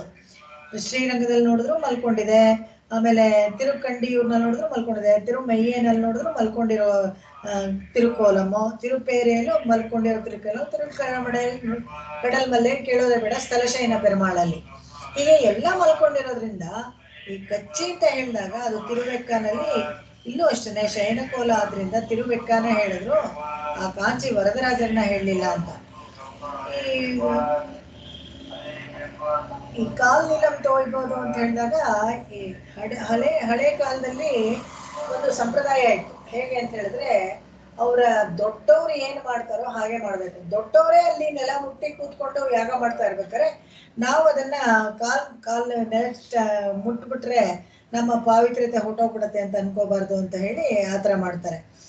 ಇಲ್ಲಿ ಹೀಗೆ ತಿರುಮೇಶಾಳ್ವಾರು ಒಂದ್ ರಾತ್ರಿ ಹೋಗಿ ವಾಪಸ್ ಬಂದ್ರಲ್ಲ, ಆ ಊರ್ಗೆ ಕೂಡ ಓರಿರವು ಇರಕ್ಕೈ ಅಂತ ಇತ್ತು ಹೆಸರು. ಓರಿರವು ಇರಕ್ಕೈ ದೊಡ್ಡದಾಯ್ತು ಹೇಳಿ ಹೇಳಿ ಓರಿರಕ್ಕೈ ಅಂತ ಹೇಳ್ಬಿಟ್ಟು ಇವಾಗ ಓರಿರವು ಇರಕ್ಕೈ ಹೋಗಿ ಓರಿಡಕ್ಕೈ ಅಂತ ಆಯ್ತು. ಇವಾಗ ಓರಿಡಕ್ಕೈ ಅಂತ ಆಗ್ಬಿಟ್ಟಿದೆ. ಓರ್ಕೈ ಅಂತ ಯಾವಾಗ ಆಗುತ್ತಾ ಗೊತ್ತಿಲ್ಲ, ಅದು ಇನ್ನು ಚಿಕ್ಕದಾಗ್ಬಿಡುದು. ಅದು ಹೆಸರುಗಳು ಬದಲಾಯಿಸ್ಬಿಡ್ತಾರೆ. ಅದು ಚರಿತ್ರೆನ ಅದಕ್ಕೆ ಸಂಬಂಧ ಪಟ್ಕೊಂಡಾಗ ನಾವು ಓದ್ಕೋಬೇಕು. ಕಾಮರು ಪೂ ಕಚ್ಚಿ ಅಂತ ಹೇಳಿದಾಗ ಮಣಿವಣ್ಣ ಇಲ್ಲಿ ನೋಡಿದ್ರೆ ಹಾಗೆ ಈ ಕಾಂಚೀಪುರದಲ್ಲಿದ್ದ ದೇವರಿಗೆ ವರದರಾಜ ಪೆರುಮಾಳ ಯಥೋಕ್ತಕಾರಿ ಅಂತೆಲ್ಲ ಹೇಳ್ತೀವಲ್ಲ, ಹಾಗೆ ನೋಡಿದ್ರೆ ತಿರುಮೇಶ ಆಳ್ವಾರು ಅವರೆಲ್ಲ ಹಳೆಯ ಹಾಡಲ್ಲಿ ಹಾಡಿದ್ದು ಕಾಮರಪ್ಪು ಮಣಿವಣ್ಣ ಅಂತಾನೆ ಹೆಸರು ಹೇಳಿದ್ದವರು. ಪೆರಿಯವಾಚನ್ ಪಿಳ್ಳೆ ಹೇಳ್ತಾರೆ, ಕಚ್ಚಿ ಕಿಡಂದ ನೂರ್ ಕಾಂಚಿ ಎಲ್ಲ ಅದು ಮಲಗಿದ್ದು ತಿರುಗಕ್ಕ ಅಂತ ಅವ್ರು ಹೇಳಿದ್ರಲ್ಲ, ಆಶ್ರಿತರಿಗಾಗಿ ಅವರು ಹಾಸಿಗೆ ಹಾಕಿ ಮಲ್ಕೊಂಡ್ಬಿಟ್ನಂತೆ, ಅಲ್ಲೇನೆ ಇಲ್ಲೇ ಇರ್ತೀನಿ ಬನ್ನಿ ನೀವೆಲ್ಲ ಅಂತ. ಈ ಅಪ್ಪಾಲದ ಅನ್ನೋದನ್ನ ವೇದಾಂತ ದೇಶಿಕರು ಅಲ್ಲಿ ಇದ್ರಲ್ಲ, ಎಲ್ಲಿ ತೂಪೂಲ್ನಲ್ಲಿ, ಅದು ತಿರುತಂಕ ಇದೆಯಲ್ಲ, ಅದು ಚೆನ್ನಾಗಿ ಸ್ವಪದೇಶದಲ್ಲೂ ನಾವು ತಗೊಳ್ಬೋದು. ಯಾಕಂದ್ರೆ ನಮಗೆ ವೇದಾಂತ ವಿಚಾರಗಳನ್ನೆಲ್ಲ ತುಂಬಾ ಚೆನ್ನಾಗಿ ತೋರಿಸಿದ್ರು. ಒಳ್ಳೆ ಪೂಂಶೋಲೈ, ತುಂಬಾ ಹೂಗಳು ಪುಷ್ಪಿತವಾಗಿದ್ದು ಅಂತ. ಅಂದ್ರೆ ಅನೇಕ ಪಂಡಿತರು ಹೋಗಿ ಅಲ್ಲೆಲ್ಲ ಕಾಲಕ್ಷೇಪ ಮಾಡಿದ ಜಾಗ ಆ ತಿರುವೆಕ್ಕ ಇರೋವಂಥದ್ದು ಅಪ್ಪಾಲದೆ. ಅದು ಆ ಕಡೆ ಇರೋದು ಅಪ್ಪಾಲದೆ ಅಂತ, ಅದು ಕೂಡ ಹತ್ರ ಬಂದ್ಬಿಡ್ತು ಅಂತ. ಅಂಪು ಇಳಂ ಶೋಲೈ, ಇಳಂ ಅಂತ ಹೇಳಿದಾಗ ಹೆಂಗ್ ದೇಶಿಕರವಾಗ ಹೆಂಗ್ ತಾನೆ, ಇವರೆಲ್ಲ ಕಂಪೇರ್ ಮಾಡಿದ್ರೆ ಅವರು ಚಿಕ್ಕವರಲ್ವಾ, ಅದಕ್ಕೋಸ್ಕರ ತಿರುತಂಗಾನಲ್ಲಿ ಈ ತರ ಹೇಳ್ತಾರೆ. ತಿರುವೆಕ್ಕಾಗೆ ಹಳೆಯ ಹೆಸರು. ಸರಸ್ವತಿಯನ್ನು ತನ್ನ ಬಲದಿಂದ ಸೂರ್ಯಚಂದ್ರನ್ನು ಮರೆಸಿ ಒಂದು ಮಾಯಾನಲ ಅಂತ ಒಬ್ಬ ಏನ್ ಮಾಡ್ತಾನೆ, ಇದಕ್ಕಿಂತ ಒಂದು ಈ ತಿರುತಂಗ ಕ್ಷೇತ್ರದಲ್ಲಿ ಒಂದು ಭಗವಂತ ಇದ್ದಾನಂತೆ. ಅವನು ಈ ನೀರಾಗಿ ಬಂದು ಹರಿದು ಯಾಗಶಾಲೆಯನ್ನು ಹಾಳು ಮಾಡಕ್ ಮುಂಚೆ ಸರಸ್ವತಿ ತನ್ನ ಬಲದಿಂದ ಒಬ್ಬ ಮಾಯಾನಲ ಅಂತ ರಾಕ್ಷಸನ್ನ ಉಂಟು ಮಾಡ್ತಾಳೆ. ಆ ಮಾಯಾನಲ ಅಂತ ರಾಕ್ಷಸನ್ನ ಉಂಟು ಮಾಡಿದಾಗ ಏನಾಗತ್ತೆ, ಈ ಅವ್ರು ಬಂದು ಎಲ್ಲ ತುಂಬಾ ಕತ್ತಲಾಗಿರ್ತಾರಂತೆ. ಕತ್ತಲು ಅಂದ್ರೆ ಹೆಂಗೆ, ಆ ಇಡೀ ಪ್ರದೇಶವನ್ನೆಲ್ಲ ಆವರಿಸ್ಕೊಂಡ್ಬಿಟ್ಟು ಯಾಗಶಾಲೆ ಕಣ್ಣಿಗೆ ಕಾಣಿಸ್ದೇ ಇರೋ ತರ ಮಾಡ್ತಾರೆ. ಯಾವ ಸಾಂಬಾರ ಪದಾರ್ಥ ತಗೋಬೇಕು, ಎಲ್ಲಿಗೆ ಹವಿಸ್ ಹಾಕ್ಬೇಕು ಅಂತ ಏನು ಕಾಣದೆ ಕತ್ತಲಾಗ್ಬಿಡುತ್ತಂತೆ. ಅವಾಗ ಮತ್ತೆ ಎಲ್ಲ ಬೇಡ್ಕೊಳ್ತಾರೆ ಆ ರಾಕ್ಷಸರಿಂದ, ಈ ತರ ಮಾಯಾನಲ್ಲ ರಾಕ್ಷಸ ಕತ್ತಲನ್ನ ಏರ್ಪಾಟ್ ಮಾಡ್ತಿದ್ದಾನೆ, ಏನು ಕಾಣಿಸ್ತಾ ಇಲ್ಲ ಅಂದಾಗ ಭಗವಂತ ಏನ್ ಮಾಡ್ತಾನೆ, ಅವನನ್ನ ಇದು ಮಾಡ್ತಾನೆ. ಅವನು ಉರಿಯೋ ಬೆಂಕಿ ತರ ಬರ್ತಾನೆ. ಫಸ್ಟ್ ಉರಿಯೋ ಬೆಂಕಿ ತರ ಬಂದು ಎಲ್ಲವನ್ನ ನಾಶ ಮಾಡಿ, ಆ ಉರಿಯೋ ಬೆಂಕಿನೇ ಆ ಮಾಯಾನಲನ್ನೇ ಕೈಯಲ್ಲಿ ದೀವಟಿಗೆಯಾಗಿ ಇಟ್ಕೊಂಡು ಅವಾಗ ದೀಪ ತೋರಿಸ್ತಾನೆ. ಈ ಯಾಗ ಕಂಟಿನ್ಯೂ ಮಾಡಕ್ಕೆ ದೀಪ ತೋರಿಸ್ತಾನೆ. ಅದಕ್ಕೆ ಅವನಿಗೆ ಇನ್ನೊಂದು ಹೆಸರು ದೀಪ ಪ್ರಕಾಶ ಪೆರುಮಾಳ್ ಅಂತ. ಸೊ ಈ ತಿರುವೆಕ್ಕಾಗಿಂತ ಹಳೆಯ ಕ್ಷೇತ್ರ ದೀಪ ಪ್ರಕಾಶ ಪೆರುಮಾಳ್ ಆ ಕ್ಷೇತ್ರ. ನೋಡಿ, ಒಂದಕ್ಕಿಂತ ಒಂದೆಷ್ಟು ಹಳೇದು ಅಂತ ಆಗತ್ತೆ. ಆ ಬೆಳಕಿಲ್ಲದಾಗ ರಾಕ್ಷಸನ ತಲೆಯನ್ನೇ, ಉರಿತಾ ಇರೋ ತಲೆಯನ್ನೇ ತಗೊಂಡು ಅದನ್ನೇ ದೀವಟಿಗೆ ತರ ಇಟ್ಕೊಂಡು ದೀಪ ಪ್ರಕಾಶ ಪೆರುಮಾಳಾಗಿದೆ ಅಂತ. ಇಲ್ಲಿ ಮುಖ್ಯವಾಗಿ ಸ್ವಾಮಿ ದೇಶಿಕರು ಆರಾಧಿಸಿದ್ದ ಹಯಗ್ರೀವರಿದೆ ಅಲ್ಲಿ ಆ ತಿರುತಂಗ ಕ್ಷೇತ್ರದಲ್ಲಿ. ದೀಪ ಪ್ರಕಾಶ ಸನ್ನಿಧಿನಲ್ಲಿ ಹಯಗ್ರೀವರ ನಾವು ಹೋದ್ರೆ ಬೇಕಾದ್ರೆ ಆ ಪುರೋಹಿತರನ್ನ ಅರ್ಚಕರನ್ನ ಕೇಳಿದ್ರೆ ನಮ್ಗೆ ತೋರಿಸ್ತಾರೆ. ಅಲ್ಲಿ ಹಿಂದ್ಗಡೆನೆ ದೀಪ ಪ್ರಕಾಶ ಪೆರುಮಾಳ್ ಹಿಂದ್ಗಡೆನೆ ಸರಸ್ವತಿ ಕೊಳನೂ ಇದೆ. ಅದು ಹೇಳ್ತಾರೆ ಅಲ್ಲೆಲ್ಲ ಸ್ನಾನ ಮಾಡಿದವ್ರಿಗೆ ತುಂಬಾ ಮಕ್ಕಳಿಗೆ ಇದು ವಿದ್ಯೆ ಎಲ್ಲ ತುಂಬಾ ಜೋರಾಗಿ ಹತ್ತತ್ತೆ ಅಂತ. ಬಟ್ ಇವಾಗ ಯಾರನ್ನೂ ಅಲ್ಲಿ ಬಿಡೋದಿಲ್ಲ, ಬ್ಯಾರಿಕೇಡ್ ಹಾಕ್ಬಿಟ್ಟಿದ್ದಾರೆ. ತುಂಬಾ ಗಲೀಜು ಮಾಡೋದು, ಅಲ್ಲೇ ಸ್ನಾನ ಮಾಡೋದು, ಅಲ್ಲೇ ಬಟ್ಟೆ ಹೊಕ್ಕೊಳ್ಳೋದು. ಚಿಕ್ಕ ಕೊಳ, ಆ ಕೊಳದಲ್ಲಿ ಜನಗಳು ಏನಂದ್ರೆ ಎಲ್ಲ ಹಾಳು ಮಾಡ್ತಾರೆ. ಅದಕ್ಕೋಸ್ಕರ ಯಾರನ್ನು ಬಿಡೋದೇ ಇಲ್ಲ, ಸ್ನಾನ ಮಾಡೋಕ್ಕಾಗ ಬಿಡೋದಿಲ್ಲ. ಪ್ರೋಕ್ಷಣೆನೂ ಬೇರೆ ಯಾರು ಹೋಗಕ್ಕಾಗಲ್ಲ. ಅಲ್ಲಿ ಯಾರಾದ್ರೂ ಸನ್ನಿಧಿ ನೋಡ್ಕೊಳ್ಳೋರು ಯಾರಾದ್ರೂ ಇದ್ರೆ ಅವ್ರ ಅಕಸ್ಮಾತ್ ಕೆಳಗಡೆ ಹೋಗಿ ತಗೊಂಡ್ಬಂದ್ರೆ ನಾವು ಪ್ರೋಕ್ಷಿಸ್ಕೊಳ್ಬೇಕಾರೆ. ಈ ತರ ಎಪ್ಪಾಲೈಕಂ ಕ್ಷೇಮತ್ತದೆ ಯಾವುದೇ ಅಂತ ಹೇಳಿದ್ರೆ ಯಾವತ್ತಿಗೂ ಈ ಕ್ಷೇತ್ರಗಳು ಇಲ್ಲಿ ಇನ್ನೇನು ಬಂದ್ಬಿಟ್ಟಿದೀವಲ್ಲ, ಈ ಕಡೆ ಬಂದ್ಬಿಟ್ಟಿದೀವಲ್ಲ, ಇದೇ ನನ್ ಕ್ಷೇಮ ಅಂತ. ಯಾವಾಗ್ಲೂ ಅಷ್ಟೇನೆ ಸಂಸಾರದಿಂದ ಬೇರೆ ಬಿಡುಗಡೆ ಮಾಡ್ಕೊಂಡು ದೇವರ ಹತ್ರಕ್ಕೆ ಹೋಗ್ಬೇಕು ಅಂತ ನಿಶ್ಚಯ ಮಾಡ್ಕೊಳ್ತೀವಲ್ಲ, ಖಂಡಿತವಾಗ್ಲೂ ಅದು ಕ್ಷೇಮನೇ ಅಂತ ಅದನ್ನ ಇಲ್ಲಿ ಹೇಳೋದು. ಈ ಪದ್ಯದಲ್ಲಿ ಶರಣಾಗತಿಯಲ್ಲಿ ಈ 2 ಕ್ಷೇತ್ರವನ್ನು ನಮಗೆ ತೋರಿಸ್ಕೊಡ್ತಾರೆ. ಈ ಕ್ಷೇತ್ರದಲ್ಲಿ ಸ್ವಾಮಿ ದೇಶಿಕರು ಎಲ್ರಿಗೂ ತೋರಿಸ್ಕೊಡ್ತಾರೆ ಅಂಪೂನ್ ಶೋಲೆ ಅಂತ. ಅದಕ್ಕೇನೆ ಯಾವಾಗ್ಲೂ ಅಷ್ಟೇನೆ ಇದು ಚೆನ್ನಾಗಿದ್ರೆ, ಪಾರ್ಕ್ ಚೆನ್ನಾಗಿದ್ರೆ ಎಲ್ರೂ ಬರ್ತಾರಲ್ಲ, ಅದೇ ತರ ಈ ದೇಶಿಕರು ಅಲ್ಲಿ ಎಲ್ಲಾ ವಿಷಯವನ್ನು ಸುಲಭವಾಗಿ ಎಲ್ಲರ ಹತ್ರ ಹಂಚ್ಕೊಳ್ತಾ ಇದ್ರು. ಎಲ್ಲಾ ಜನಗಳು ಅಲ್ಲಿ ಬರ್ತಾ ಇದ್ರು. ಅದಕ್ಕೋಸ್ಕರ ದೇಶಿಕರನ್ನೇ ಅಂಪೂನ್ ಶೋಲೆ ಅಂತ ಹೇಳ್ಬಿಟ್ರು. ಇಲ್ಲಿ ಇನ್ನು ಕೆಲವು ಇನ್ನೊಂದು 2-3 ವಿಷಯ ಇದೆ ಈ ಸ್ತೋತ್ರದಲ್ಲಿ, ಈ ಪಾಶ್ರಾಮಲ್ಲಿ. ಅದನ್ನ ನೋಡೋಣ. ವಿಶ್ವಾಮಿತ್ರರು ರಾಮಲಕ್ಷ್ಮಣನಿಗೆ ಪಾಲೈ ದಾಟಬೇಕಾದ್ರೆ ಈ ಒಂದು ಕಾಡಿನಲ್ಲಿ ಹೋಗ್ತಾ ಇರ್ಬೇಕಾದ್ರೆ ಒಂದು ಮರುಭೂಮಿ ತರನೇ ಚಿಕ್ಕದಾಗಿ ಸಿಗುತ್ತೆ. ಅದನ್ನ ದಾಟಬೇಕಾದ್ರೇನೆ ಅವ್ರಿಗೆ ಬಲ ಅತಿಬಲ ಅನ್ನೋದು ಮಂತ್ರಗಳನ್ನ ಉಪದೇಶ ಮಾಡಿದ್ರು ವಿಶ್ವಾಮಿತ್ರರು ಉಪದೇಶ ಮಾಡಿದ್ದು ಬರೀ ರಾಮನಿಗೆ, ಆದ್ರೆ ರಾಮ ಲಕ್ಷ್ಮಣನಿಗೂ ಉಪದೇಶ ಮಾಡ್ತಾನೆ. ಹಾಗಾಗಿ ಅವರಿಬ್ಬರಿಗೂ ಬಲ ಅತಿಬಲ ಅದೆರಡು ಮಂತ್ರಗಳು ಸಿಕ್ತು. ಅದು ಕೂಡ ಈ ಮರುಭೂಮಿ ಅಂದ್ರೆ ಇವಾಗ ಪಾಲಯವನ ಬಗ್ಗೆ ಮಾತಾಡ್ತಾ ಇದ್ವಲ್ಲ, ಈ ಮರುಭೂಮಿ ದಾಟ್ದಾಗ್ಲೇ ಬಂತು ಅಂತ. ಇದಕ್ಕಿದ್ದಂಗೆ ಕೆಲವು ಕಡೆ ನಾವು ನೋಡ್ತೀವಿ ಚೆನ್ನಾಗೇ ಇದ್ದಿದ್ದ ಭೂಮಿ ಮರುಭೂಮಿ ಆಗ್ಬಿಡುತ್ತೆ. ಹೇಗಾಗತ್ತೆ ಅಂತ ಹೇಳಿದ್ರೆ ಸ್ಲೋಲಿ ಗ್ರಾಜುವಲಿ ಅಲ್ಲಿರೋ ಅಂತ ನೆಲದಲ್ಲಿ ಏನು ಬೆಳೆಯಕ್ಕೆ ಆಗೋದಿಲ್ಲ, ಏನ್ ಹಾಕಿದ್ರು ಮೊಳಕೆನೆ ಬರೋದಿಲ್ಲ ಅಂತರ ಆಗ್ಬಿಡುತ್ತೆ. ಹಾಗಾಗಿ ಬರಡು ಭೂಮಿ ಆಗ್ಬಿಡುತ್ತೆ. ಮೊದಲು ಯಾವಾಗ್ಲೂ ನಾವು ಪಾಲಯವನ ಮರುಭೂಮಿ ಅಂದ ತಕ್ಷಣ ಈ ರಾಜಸ್ಥಾನ ಟಾರ್ ಡೆಸರ್ಟ್ ಇರುತ್ತಲ್ಲ, ಆ ತರ ಬರೀ ಸ್ಯಾಂಡ್ ಡ್ಯೂನ್ಸ್ ಅದೆಲ್ಲ ಇರುತ್ತೆ ಅಂತ ಅನ್ಕೋಬಾರ್ದು. ಏನೂ ಬೆಳೆದೇ ಏನೋ ಅಂತ ಜಾಗ ಅದು ಪಾಲಯವನ ಮರುಭೂಮಿ ಆಗತ್ತೆ. ಆಮೇಲೆ ನಂತರ ಕ್ರಮೇಣ ಬೇಕಾದ್ರೆ ಮರಳು ಎಲ್ಲ ಅಲ್ಲಿ ಅಕ್ಯುಮುಲೇಟ್ ಆಗ್ಬೋದು, ಅದು ಬೇರೆ ವಿಷಯ. ಆದ್ರೆ ಏನು ಬೆಳೆಯಕ್ಕೆ ತಾಕತ್ತಿಲ್ಲ ಆ ಭೂಮಿನಲ್ಲಿ, ಏನು ಬೆಳೆಯಕ್ಕೆ ಲಾಯಕ್ಕಿಲ್ಲದೆ ಇರುವಂತ ಒಂದು ಭೂಮಿ ಅದು ಪಾಲಯವನವಾಗತ್ತೆ ಅಂತ. ಈ ಮಾಲೈನಣ್ಣಿ ದಶಕದಲ್ಲಿ ಕೂಡ ಹೇಗೆ ನಿಧಾನವಾಗಿ ಹಾಡ್ತೀವೋ ಪಾಶ್ರಗಳನ್ನ, ಅದೇ ತರ ನಾವು ಈ ಇದರಲ್ಲಿ ದರ್ಶನ ಸಿಗುತ್ತೆ ನಮ್ಗೆ. ಯಾವಾಗ ಆ ಹಾಡುಗಳನ್ನ ನಿಧಾನಕ್ಕೆ ಹಾಡಿದ್ರೆ, ಇವಾಗ ಬೇಗ ಹಾಕೊಂಡ್ಬಿಟ್ರೆ, ಇವಾಗ ನಂಬ್ಕೊಂಡೆ ಹಂಗೆ ಪ್ರೋಸ್ ಆರ್ಡರ್ನಲ್ಲಿ ಓದ್ಬಿಟ್ರೆ ನಮಗೆ ಅನುಭವಕ್ಕೆ ಬರೋದಿಲ್ಲ. ಇವಾಗ ಅನುಭವಕ್ಕೆ ನಮಗ್ ಬರ್ಬೇಕು ಅಂತ ಹೇಳಿದ್ರೆ ನಾನಿಲಂವಾಯ್ಕೊಂಡು ಅಂದ್ರೆ ಅವಾಗ ಭೂಮಿನ ತಗೊಂಡು ಬಾಯಿಗೆ ಹಾಕೊಂಡ ಜಗಿದು ನನ್ನೀರರ ಮೆಂಡ್ರೆಕ್ಕೋದುಕೊಂಡ ಚೆನ್ನಾಗಿ ಜಗಿದು ಅಂತ. ಅದಕ್ಕೆ ಅದ ನಿಧಾನಕ್ಕೆ ಹಾಡ್ಬೇಕು. ಆ ನಿಧಾನವಾಗಿ ಭಾಷೆಗಳನ್ನ ಅನುಭವಿಸಿದಾಗ ಆ ದಶಕಕ್ಕೆ ಅದರಲ್ಲಿ ಸಾರ ಇರುತ್ತೆ.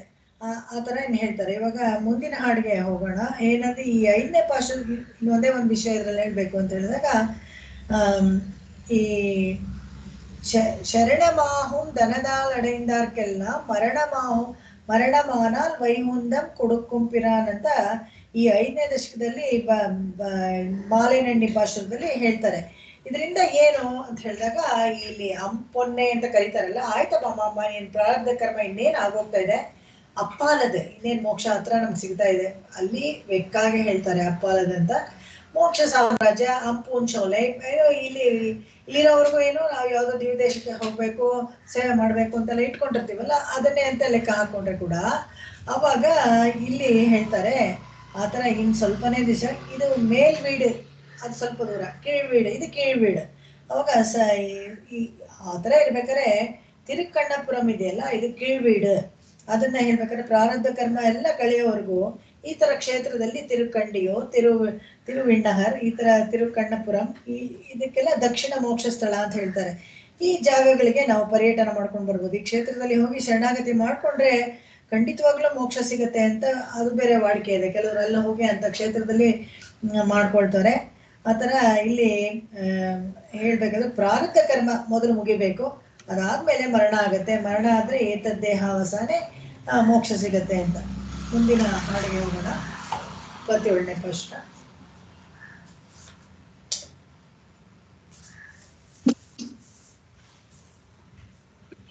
ಕ್ಷೇಮಂ ಶಂಗೋನರುಳೇ ಹೇಮಂ ಶಂಗೋನರುಳೇ.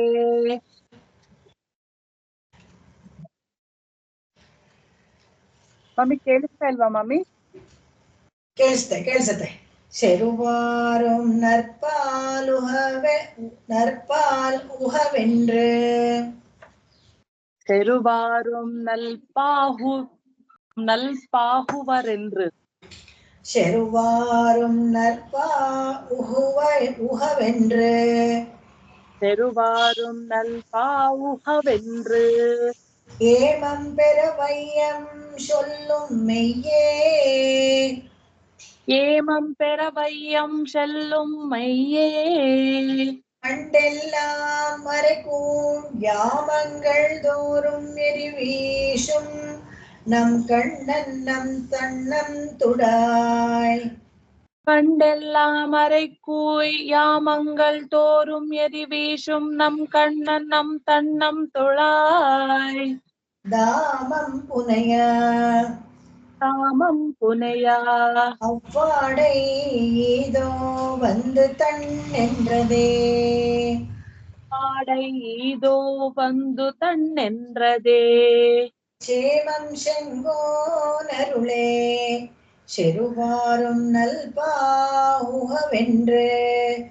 உகவரென்று ஏமம் பெருவையம் சொல்லும் மெய்யே பண்டெல்லாம் மறைக்கூர் யாமங்கள் தோறும் எரிவீசும் நம் கண்ணன் நம் தன்னன் துடாய் தாமம் புனைய அவ்வாடை ஈதோ வந்து தன் என்றதே சேமம் செங்கோனருளே செருவாரும் நல்பாவுரவரென்று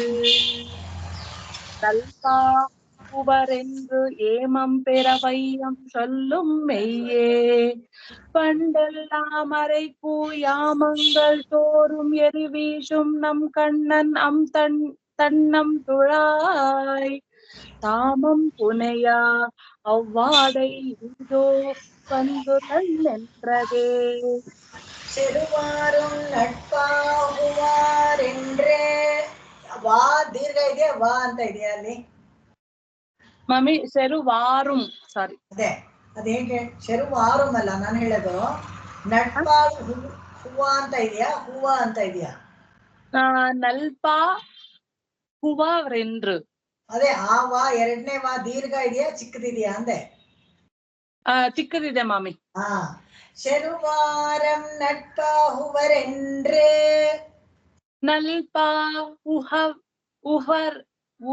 ಹೂವರೆಂದ್ರು ಶೆರುವಾರುಂ ನಟ್ಪ ಹೂವರೆಂದ್ರೆ ಶೆರುವಾರುಂ ನಟ್ಪ ಶೆರುವಾರುಂ ನಟ್ಪ ಹೂವರೆಂದ್ರೆ செருவாரும் நட்பா உகவென்று உக அல்ல ஹுவவென்று சரி மாமி செருவாரும் நட்பா உகரென்று ಮೇಡಮ್ ಇನ್ನೊಂದ್ಸತಿ ಹೇಳ್ತೀನಿ ನೋಡಿ ಫುಲ್ ರಿಪೀಟ್ ಮಾಡಿ செங்கோலருளே செருவாரும் நட்பா உகவரென்று ஏமம் பெற வையம் சொல்லும் மெய்யே பண்டெல்லாம் மறைக்கும் யாமங்கள் தோறும் எரி வீசும் நம் கண்ணன் நம் தன்னம் துடாய் தாமம் புனைய அவ்வாடை ஈதோ வந்து தன் என்றதே சேமம் செங்கோனருளே செருவாரும் நல்பாகுவரென்று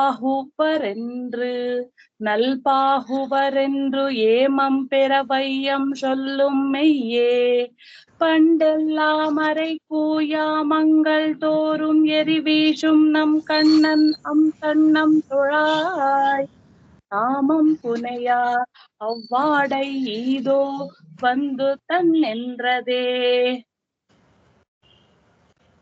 ಹಿಂದಿನ ಭಾಷಣದಲ್ಲಿ ಪ್ರಶಸ್ತವಾದ ಎರಡು ದಿವ್ಯದೇಶದ ಬಗ್ಗೆ ನಮ್ಗೆ ಹೇಳಿದ್ರು. ಯಾಕೆ ಎರಡು ದಿವ್ಯದೇಶದ ಬಗ್ಗೆ ಹೇಳಿದ್ರು ಅಂತ ಹೇಳಿದ್ರೆ, ನಾಯಕಿಗೆ ಸ್ವಲ್ಪ ಸಮಾಧಾನ ಆಯ್ತು. ಇನ್ನೇನು ಭಗವಂತನ ಸೇರೋ ಕಾಲ ಹತ್ರ ಬರ್ತಾ ಇದೆ, ಅವನ್ ನಮ್ಗೆ ಸಿಗ್ತಾನೆ ಅಂತ ಹೇಳ್ಬಿಟ್ಟು ಒಂಥರ ಸಂತೋಷ ಆಗುತ್ತೆ. ಇಲ್ಲಿ ಮೊದಲು ನೋಡಿ, ಕ್ಷೇಮಂ ಶಂಗೋಲರುಳೆ, ನಾನು ಹೇಳಿದೆ ಕ್ಷೇಮ ಅನ್ನೋ ಪದ ಕ್ಷೇಮ ಅಂತ ಬಂತು ಅಂತ. ಈ ಪತ್ರಗಳೆಲ್ಲ ಬರಿಬೇಕಾದ್ರೆ ಇವಾಗೆಲ್ಲ ನಾವು ಬಿಟ್ಟೋಗಿದೆ, ಲೆಟರ್ ರೈಟಿಂಗ್ ಎಲ್ಲ ಬರೋದಿಲ್ಲ. ಪೋಸ್ಟ್ ಕಾರ್ಡ್ಸು, ಇನ್ಲ್ಯಾಂಡ್ ಲೆಟರ್ ಅದೆಲ್ಲ ಬರಿಬೇಕಾದ್ರೆ ಕೊನೆಯಲ್ಲಿ ಈ ಲೆಫ್ಟ್ ಹ್ಯಾಂಡ್ ಟಾಪ್ ಕಾರ್ನರ್ ಅಲ್ಲಿ ಒಂದ್ ಚಿಕ್ಕದಾಗಿ ಕ್ಷೇಮ ಅಂತ ಬರೆಯೋರು. ಅದನ್ನ ನೋಡಿದ ತಕ್ಷಣ ಓ ಸದ್ಯ ಇದ್ರಲ್ಲಿ ಏನು ಕೆಟ್ಟ ಸುದ್ದಿ ಇಲ್ಲಪ್ಪ ಈ ಲೆಟರ್ ಅಲ್ಲಿ ಅಂತ ಧಾರಾಳವಾಗಿ ಓದ್ಬೋದು. ಯಾಕಂದ್ರೆ ಅವಾಗೆಲ್ಲ ಕಮ್ಯುನಿಕೇಶನ್ ಅಂದ್ರೆ ಬರೀ ಲೆಟರ್ಸೇನೆ. ನೀವು ಹಿಂದಿನ ಕಾಲದಲ್ಲಿ ನೋಡಿದ್ರೆ ಬಂದಿದ್ದ ಕಾಗದಗಳನ್ನೆಲ್ಲ ಪೋಣಿಸಿ ಪೋಸ್ಟ್ ಕಾರ್ಡು ಮನೆಯಲ್ಲಿ ಒಂದ್ ಮೂಲೆಯಲ್ಲಿ ಎಲ್ಲೋ ಒಂದ್ ಕಡೆ ಹ್ಯಾಂಗ್ ಮಾಡಿರೋರು. ಅದು ಹೆಂಗೆ ಅಂದ್ರೆ ಎಷ್ಟೋ ಕಡೆ ನೆಂಟರಿಷ್ಟರು ಬಂದಾಗ ಕಾಗದಗಳನ್ನ ತೆಗೆದು ಓದಿ ಹ್ಯಾಕ್ ಮಾಡ್ತಾರಲ್ಲ ಈ ಫೋನ್, ಆ ತರ ಜಗಳಗಳೆಲ್ಲ ಆಗೋದು ಉಂಟು. ಒಟ್ಟಿನಲ್ಲಿ ಆ ತರ ಅದನ್ನ ಪೋಣಿಸಿ ಒಂದು ವೈರಲ್ಲಿ ಇಟ್ಟಿರೋರು. ಒಂಥರ ಫೈಲ್ ಮ್ಯಾನೇಜ್ಮೆಂಟ್ ತರ ಅದು. ಎಷ್ಟೇ ಹಳೆಯದು ನೋಡು, ನೀನು ಇಷ್ಟು ಪತ್ರ ಬರ್ದಿದ್ದೀನಿ, ಹಿಂದೆ ನಾನು ಬರ್ದಿದ್ದೆ, ನೀನ್ ಬರ್ದಿದ್ದೆ, ಇದ್ರಲ್ಲೇನಿಲ್ಲ. ಮೊದಲು ಕ್ಷೇಮ ಅಂತ ಬರಿಬೇಕು. ಈ ಪತ್ರಗಳನ್ನ ಬರೆಯುವಾಗ ಅಷ್ಟೇ ನಾವು ನೋಡ್ತೀವಿ ಧನುರ್ಮಾಸಗಳಲ್ಲಿ ಕೂಡ ಆಯಾ ಪಾಶ್ರವನ್ನ ಮೇಲೆ ಬರೆಯೋರು. ಹೇಗೆ ಅಂದ್ರೆ ಇವಾಗ ಪುಳ್ಳಂ ಶಿಲಂಬಿನ ಆಣ್ ಅಂತ ಬರೆದ್ರೆ ಅಷ್ಟನೇ ಪಾಶದಲ್ಲಿ ಇದೀವಿ ನಾವು ಅಂತ. ಡೇಟ್ಗಳೇ ಕ್ಯಾಲೆಂಡರ್ ನಲ್ಲಿ ಬರೀತಾ ಇರ್ಲಿಲ್ಲ, ಅದನ್ನ ಬರೆಯೋರು. ಎಲ್ಲ ಬರ್ತಾ ಬರ್ತಾ ಎಲ್ಲ ಬಿಟ್ಟು ಹೋಗಿದೆ. ಪತ್ರಗಳೇ ಬರೆಯೋದಿಲ್ಲ. ಅಡ್ರೆಸ್ ಮಾಡ್ಬೇಕಾದ್ರೆ ಕೂಡ ಅಷ್ಟೇನೆ ಸರ್ ಗಿರು ಅಂತ ಏನಿಲ್ಲ, ಬ್ರೋ, ಡೂಡ್ ಏನೇನೋ ಹೇಳ್ತೀವಲ್ಲ, ಈಗ ಎಲ್ಲ ಬಂದ್ಬಿಟ್ಟಿದೆ. ಈಗ ಎಲ್ಲ ಕಾಲಕ್ಕೆ ತಕ್ಕಾಗಿ ಬದಲಾಗ್ಬೇಕು. ಇಮೇಲು, ವಾಟ್ಸಪ್ ಇದೇ ಬಂದ್ಬಿಟ್ಟು ಪತ್ರ ಬರೆಯೋದೇ ಇಲ್ಲ. ಅಂದ್ರೆ ಪತ್ರದಲ್ಲಿ ಶೇಮನ್ನಂಗೂಲರುಳೆ ಯಾರಾದ್ರೂ ನಮ್ಮನ್ನ ಕೇಳಿದ್ರೆ, ಮೊನ್ನೆ ಕೂಡ ವಾಟ್ಸಪ್ ಅಲ್ಲಿ ಯಾವ್ದೋ ಒಂದು ನೋಡಿದ ವಿಷಯ, ಹೇಗೆ ಅಂದ್ರೆ ಯಾರಾದ್ರೂ ನಮ್ಮನ್ನ ಕೇಳಿದ್ರೆ ಚೆನ್ನಾಗಿದೆ ಅಂತ, ಚೆನ್ನಾಗಿದ್ದೀನಿ ಅಂತ ಹೇಳ್ಬಾರ್ದಂತೆ. ಯಾಕಂದ್ರೆ ಭಗವಂತ ಇಟ್ಟಂಗಿದ್ದೀನಿ ಅಂತ ಹೇಳ್ಬೇಕು ಅಂತ. ಭಗವಂತನ ಕೃಪೆ ಇಲ್ಲದೆ ಹೋದ್ರೆ ನಾವ್ ಯಾರು ಇರೋಕೆ ಆಗೋದಿಲ್ಲ, ಹೀಗಿರೋಕ್ ಆಗೋದೇ ಇಲ್ಲ. ಭಗವಂತನ ವಿಷಯ ಹೇಳ್ಕೊಂಡು ಇಷ್ಟು ಸೌಖ್ಯವಾಗಿ ಎಲ್ಲಿರೋಕ್ಕಾಗತ್ತೆ? ಭಗವಂತನ ಕೃಪೆ ಇಲ್ಲದೆ ಹೋದ್ರೆ ಆಗೋದೇ ಇಲ್ಲ. ಅವನ್ ಕೈಂಕರ್ಯ ಮಾಡ್ಬೇಕಾದ್ರೆ ಒಂದು ಹುಲ್ಲು ಕಡ್ಡಿ ಕೂಡ ಆ ಕಡೆಯಿಂದ ಈ ಕಡೆ ಹೋಗಲ್ಲ. ಭಗವಂತನ ಕೃಪೆ ಇಲ್ಲದೆ, ಭಗವಂತನ ಸಂಕಲ್ಪ ಇಲ್ಲದೆ ಏನ್ ನಡೆಯಿಲ್ಲ. ಅದಕ್ಕೆ ಇಲ್ಲಿ ಹೇಳ್ತಾರೆ ಶೇಮನ್ನಂಗೋಲರುಳೆ. ಚೆನ್ನಾಗಿದೆಯಪ್ಪ ನೀನ್ ನೋಡು, ಇಷ್ಟಾದ್ರೂ ಆಯ್ತಲ್ಲ, ಎದ್ದು ಕ್ಷೇತ್ರದಲ್ಲಿ ಹೋದೆ, ಅಟ್ಲೀಸ್ಟ್ ತಣ್ಣಂತುಳಾಗಿ ಸಿಕ್ತು ನಿನ್ಗೆ ಭಗವಂತನ ಪ್ರಸಾದ, ತುಳಸಿ ಆದ್ರೂ ಸಿಗಿದೆಯಲ್ಲ, ಅದಕ್ಕೆ ಸಂತೋಷ ಪಡು. ಇದು ತುಂಬಾ ಮುಖ್ಯ ನೋಡಿ. ಯಾವುದು ಇಲ್ಲ ಇಲ್ಲ ಅಂತ ಕೊರಗೋಕ್ಕಿಂತ ನಮ್ಮ ಹತ್ರ ಏನಿದೆಯೋ ಅದನ್ನ ಇಟ್ಕೊಂಡು ಸೌಖ್ಯವಾಗಿ ಸಂತೋಷವಾಗಿರ್ಬೋದಲ್ವಾ? ಅದನ್ನ ಇಲ್ಲಿ ತಿಳಿಸ್ಕೊಡ್ತಾರೆ ಈ ಹಾಡಲ್ಲಿ. ಶೇಮನ್ನ ಅವ್ನು ನಿನಗೆ ಹಾರ ಕೊಡ್ಬೇಕಾದ್ರೆ ತಾರ್ ಕಿಡತ್ತಾರ್ ಪಾಶ್ರಮ, ಅದು ಅಂದ್ರೆ ತಾರ್ ಅಂದ್ರೆ ಹಾರ, ಆ ತುಳಸಿ ಹಾರ ಸಿಕ್ಕಿದ್ದು ಪಾಶ್ರ ಅದು. ಆ ತುಳಸಿ ಹಾರ ನೀನು ಕೊಡ್ಬೇಕಂದ್ರೆ ಒಳ್ಳೆ 10 ಜನ ಇರ್ತಾರೆ, ಪ್ರಸಾದ ಯಾರಿಗಾದ್ರೂ ಒಬ್ರಿಗೆ ಕೊಟ್ರೆ ಅವ್ರಿಗೊಂಥರ ಏನೋ ಖುಷಿ ಆಗತ್ತಲ್ಲ, ನನಗ್ ಕೊಟ್ರು ಅನ್ನೋ ತರ. ಆ ತರ ಭಗವಂತ ನಿನಗೆ ತುಳಸಿ ಹಾರವನ್ನು ಕೊಟ್ರೆ ಸಂತೋಷವಾಗಿ ಅದನ್ನ ಇಟ್ಕೋಬೇಕಲ್ವಾ? ಆ ನೆನಪಲ್ಲೇ ಎಷ್ಟೋ ದಿವಸ ಕಳಿಬೋದಲ್ಲ. ಹೌದು, ಕಳಿಬಹುದು. ಅದರಲ್ಲಿ ಮುಂದಿನ ವಿಷಯದಲ್ಲಿ ಇದನ್ನ ಹೇಳ್ತಾರೆ. ಈ ಯಾವುದೇ ಭೋಗ ವಸ್ತು ಇದ್ರೆ ಕೂಡ ಇಂದ್ರಿಯಗಳು ಅದರಿಂದ ಸಂತೋಷ ಪಡೋ ವಸ್ತು ಇದ್ರೆ ಅದು ಆ ಭೋಗ, ಸಂತೋಷ ಇದೆಯಲ್ಲ, ಸ್ವಲ್ಪ ಕಾಲ ಆದ್ಮೇಲೆ ಹೊರಟೋಗುತ್ತೆ. ತುಂಬಾ ಒಂದು ಲೌಕಿಕ ಎಕ್ಸಾಂಪಲ್ ಕೊಡ್ತೀನಿ ನೋಡಿ. ಯಾವುದೋ ಒಂದು ಸ್ವೀಟ್ ಸಿಗುತ್ತೆ ಅಂತ ಇಟ್ಕೊಳ್ಳಿ, ಅದನ್ನ ತಿಂತೀರಾ. ತಿಂದಾಗ ತಕ್ಷಣ ಎಷ್ಟು ಚೆನ್ನಾಗಿರುತ್ತೆ, ನಾಲ್ಗೆ ಎಲ್ಲ ರುಚಿ ಆಗುತ್ತೆ, ಒಳ್ಳೆ ತುಪ್ಪದ ವಾಸನೆ ಬರುತ್ತೆ, ಎಲ್ಲ ಚೆನ್ನಾಗಿರುತ್ತೆ. ತಿಂದು ಎಷ್ಟು ಹೊತ್ತಾಯ್ತು, ಸಾಯಂಕಾಲ ನೆನೆಸ್ಕೊಳ್ಳಿ, ಆ ತಿಂದಿದ್ದು ಸ್ವೀಟ್ ಅನುಭವ ತಿರ್ಗಾ ಬರುತ್ತಾ? ಇಲ್ಲ, ತಿರ್ಗಾ ತಿನ್ಬೇಕು. ಯಾಕಂದ್ರೆ ಆ ಭೋಗ ವಸ್ತು ಇದೆಯಲ್ಲ, ಅದರಿಂದ ಬರುವಂತ ಸಂತೋಷ ನಮ್ಮ ಇಂದ್ರಿಯಗಳಿಂದ ನಮಗೆ ಸಿಗ್ತಾ ಇರೋದು. ನಮ್ಮ ಈ ಇಂದ್ರಿಯಗಳಿಂದ ಸಿಗ್ತಾ ಇರುವಂತ ಸಂತೋಷ ಯಾವತ್ತೂ ಅಳಿದು ಹೋಗುವಂಥದ್ದು. ಇದೇನೆ ತುಂಬಾ ಮುಖ್ಯ. ಅದೇ ಹಾಗಾದ್ರೆ ಅಳಿದು ಹೋಗದೆ ಇರುವಂತ ಒಂದು ಸಂತೋಷ ನಮ್ಗೆ ಸಿಗ್ಬೇಕಾದ್ರೆ ಭಗವಂತ ಸಂಶ್ಲೇಷ ಆಗ್ಬೇಕು ನಮ್ಗೆ. ಆವಾಗ್ಲೇ ನಮ್ಗೆ ಅಳಿದು ಹೋಗದೆ ಇರುವಂತ ಸಂತೋಷ ಯಾವಾಗ್ಲೂ ನಮ್ಗೆ ಖುಷಿಯಾಗಿರುತ್ತೆ. ಆ ವಿಷಯನೇ ಈ ಹಾಡಲ್ಲಿ ಹೇಳಕ್ ಬರ್ತಾರೆ. ಶೇಮನ್ನಂಗೋಲರುಳೆ ಶೆರುವಾರುನ್ನಲ್ಪ ಹುವರೆಂಡ್ರೆ. ಎಲ್ಲಾರು ಚೆನ್ನಾಗಿರ್ತಾರೆ, ಭಗವಂತ ಎಲ್ಲಾರು ಚೆನ್ನಾಗಿರ್ಬೇಕು ಅಂತಾನೆ ಈ ತರ ಎಲ್ಲ ಮಾಡ್ತಾನೆ. ಅವನು ಸೃಷ್ಟಿ ಸ್ಥಿತಿ ಲಯಗಳನ್ನೆಲ್ಲ ಮಾಡ್ತಾನೆ. ಇವೆಲ್ಲ ನಾವು ವಿಚಾರ ತಿಳ್ಕೊಳ್ಬೇಕು. ಯಾಕಂದ್ರೆ ಪುರಾಣಗಳನ್ನ ಓದಿದಾಗ ಅವನು ಎಷ್ಟು ದೊಡ್ಡ ವ್ಯಕ್ತಿ, ಎಲ್ಲಾರನ್ನು ಏಕಕಾಲದಲ್ಲಿ ಹೆಂಗೆ ನೋಡ್ಕೊಳ್ತಾನೆ, ಇವೆಲ್ಲ ನಮ್ಗೆ ಅರ್ಥ ಆದಾಗ ನಾವು ದುಃಖ ಪಟ್ಕೊಳ್ಳೋದು, ನಾವು ಚಿಂತೆ ಪಡೋದು, ಇವೆಲ್ಲಾನು ಒಂಚೂರು ಮೀನಿಂಗ್ಲೆಸ್ ಅನ್ಸುತ್ತೆ. ಅರ್ಥವೇ ಇಲ್ಲ, ಇವಕ್ಕೆಲ್ಲ ನಿರರ್ಥಕ ಅನ್ಸುತ್ತೆ. ಯಾಕಂದ್ರೆ ನಾವು ಚಿಂತೆ ಮಾಡೋದ್ರಿಂದ ನಮ್ಮ ಚಿಂತೆ ಏನು ಸರಿ ಹೋಗೋದಿಲ್ಲ, ಕಡಿಮೆನೂ ಆಗೋದಿಲ್ಲ, ಅದೇನು ಸಾಲ್ವ್ ಆಗೋದಿಲ್ಲ. ಅದೆಲ್ಲ ಭಗವಂತನ ಸಂಕಲ್ಪದಿಂದ ಆಗುವಂಥದ್ದು. ಅದನ್ನ ತಿಳ್ಕೊಳ್ಬೇಕು ನಾವು. ಮತ್ತೆ ಪೂರ್ವಾರ್ಜಿತ ಕರ್ಮದಿಂದ ಬಂದಿರುವಂತ ತೊಂದರೆಗಳಿವೆಲ್ಲನೂ ಅದೆಲ್ಲ ನಿವಾರಣೆ ಆಗ್ಲೇಬೇಕು, ಕರ್ಮ ಕಳಿಲೇಬೇಕು, ಅವಾಗಲೇ ನಿವಾರಣೆ ಆಗೋದು ಅಂತ. ಏಮಂ ಪರವಯ್ಯಂ ಶೊಲ್ಲುಂ ಮೆಯ್ಯೇ. ಇದೇನಪ್ಪಾ ಅಂದ್ರೆ ಇದು ತುಂಬಾ ಒಂದು ಒಳ್ಳೆ ವಿಚಾರ ಹೇಳ್ತಾರೆ. ಯಾವತ್ತಾದ್ರೂ ಒಂದು ದಿವಸ ನಿಜವಾಗ್ಲು ಮೆಯ್ಯೆ ಅಂದ್ರೆ ನಿಜವಾಗ್ಲು ನಮಗೆ ಒಳ್ಳೇದು ಆಗೇ ಆಗತ್ತೆ ಅಂತ.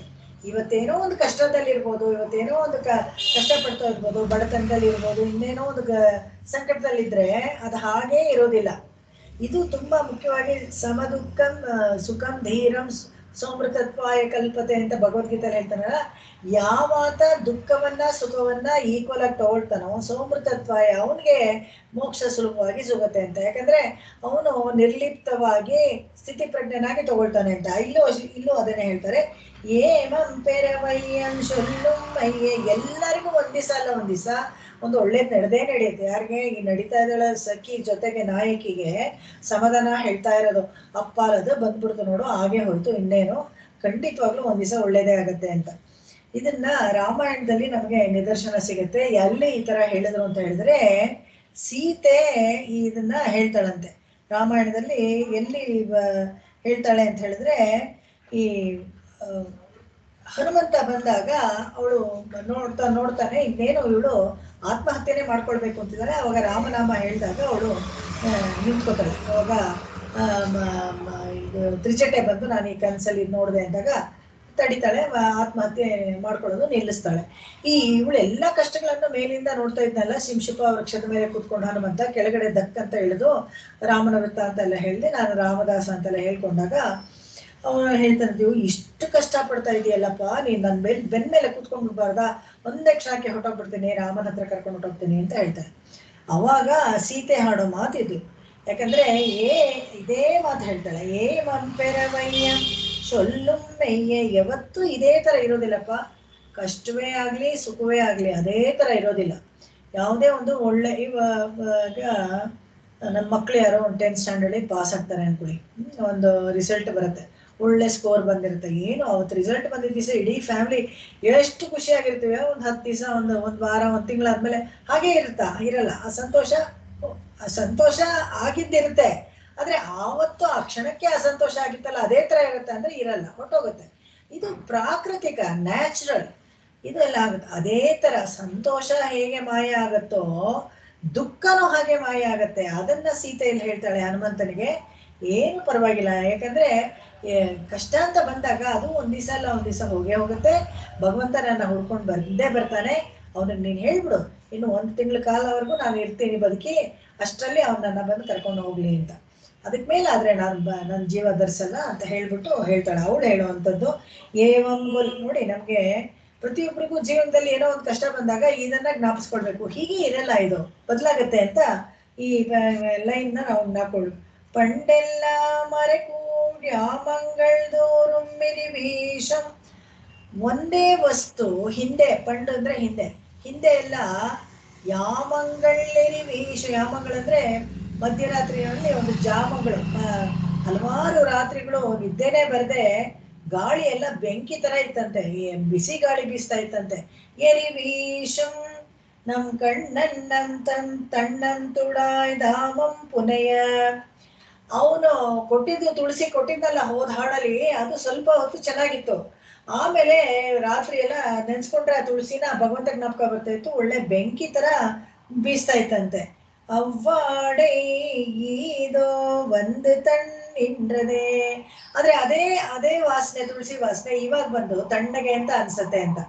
ಇದು ವ್ಯತ್ಯಾಸವಾದ ಭಾವನೆಗಳು ತುಳಸಿಯಲ್ಲಿಲ್ಲ, ನಮ್ಮ ಮನಸ್ಥಿತಿ ಪ್ರಕಾರ ಇದೆ ಅಷ್ಟೇ. ನಮಗೆ ದುಃಖ ಆದಾಗ ಅದು ಇಷ್ಟ ಆಗಲ್ಲ, ನಮಗೆ ಖುಷಿ ಆದಾಗ ನಮ್ಗೆ ಅದು ಇಷ್ಟ ಆಗುತ್ತೆ, ಇಷ್ಟೇ, ಬೇರೆ ಏನಿಲ್ಲ.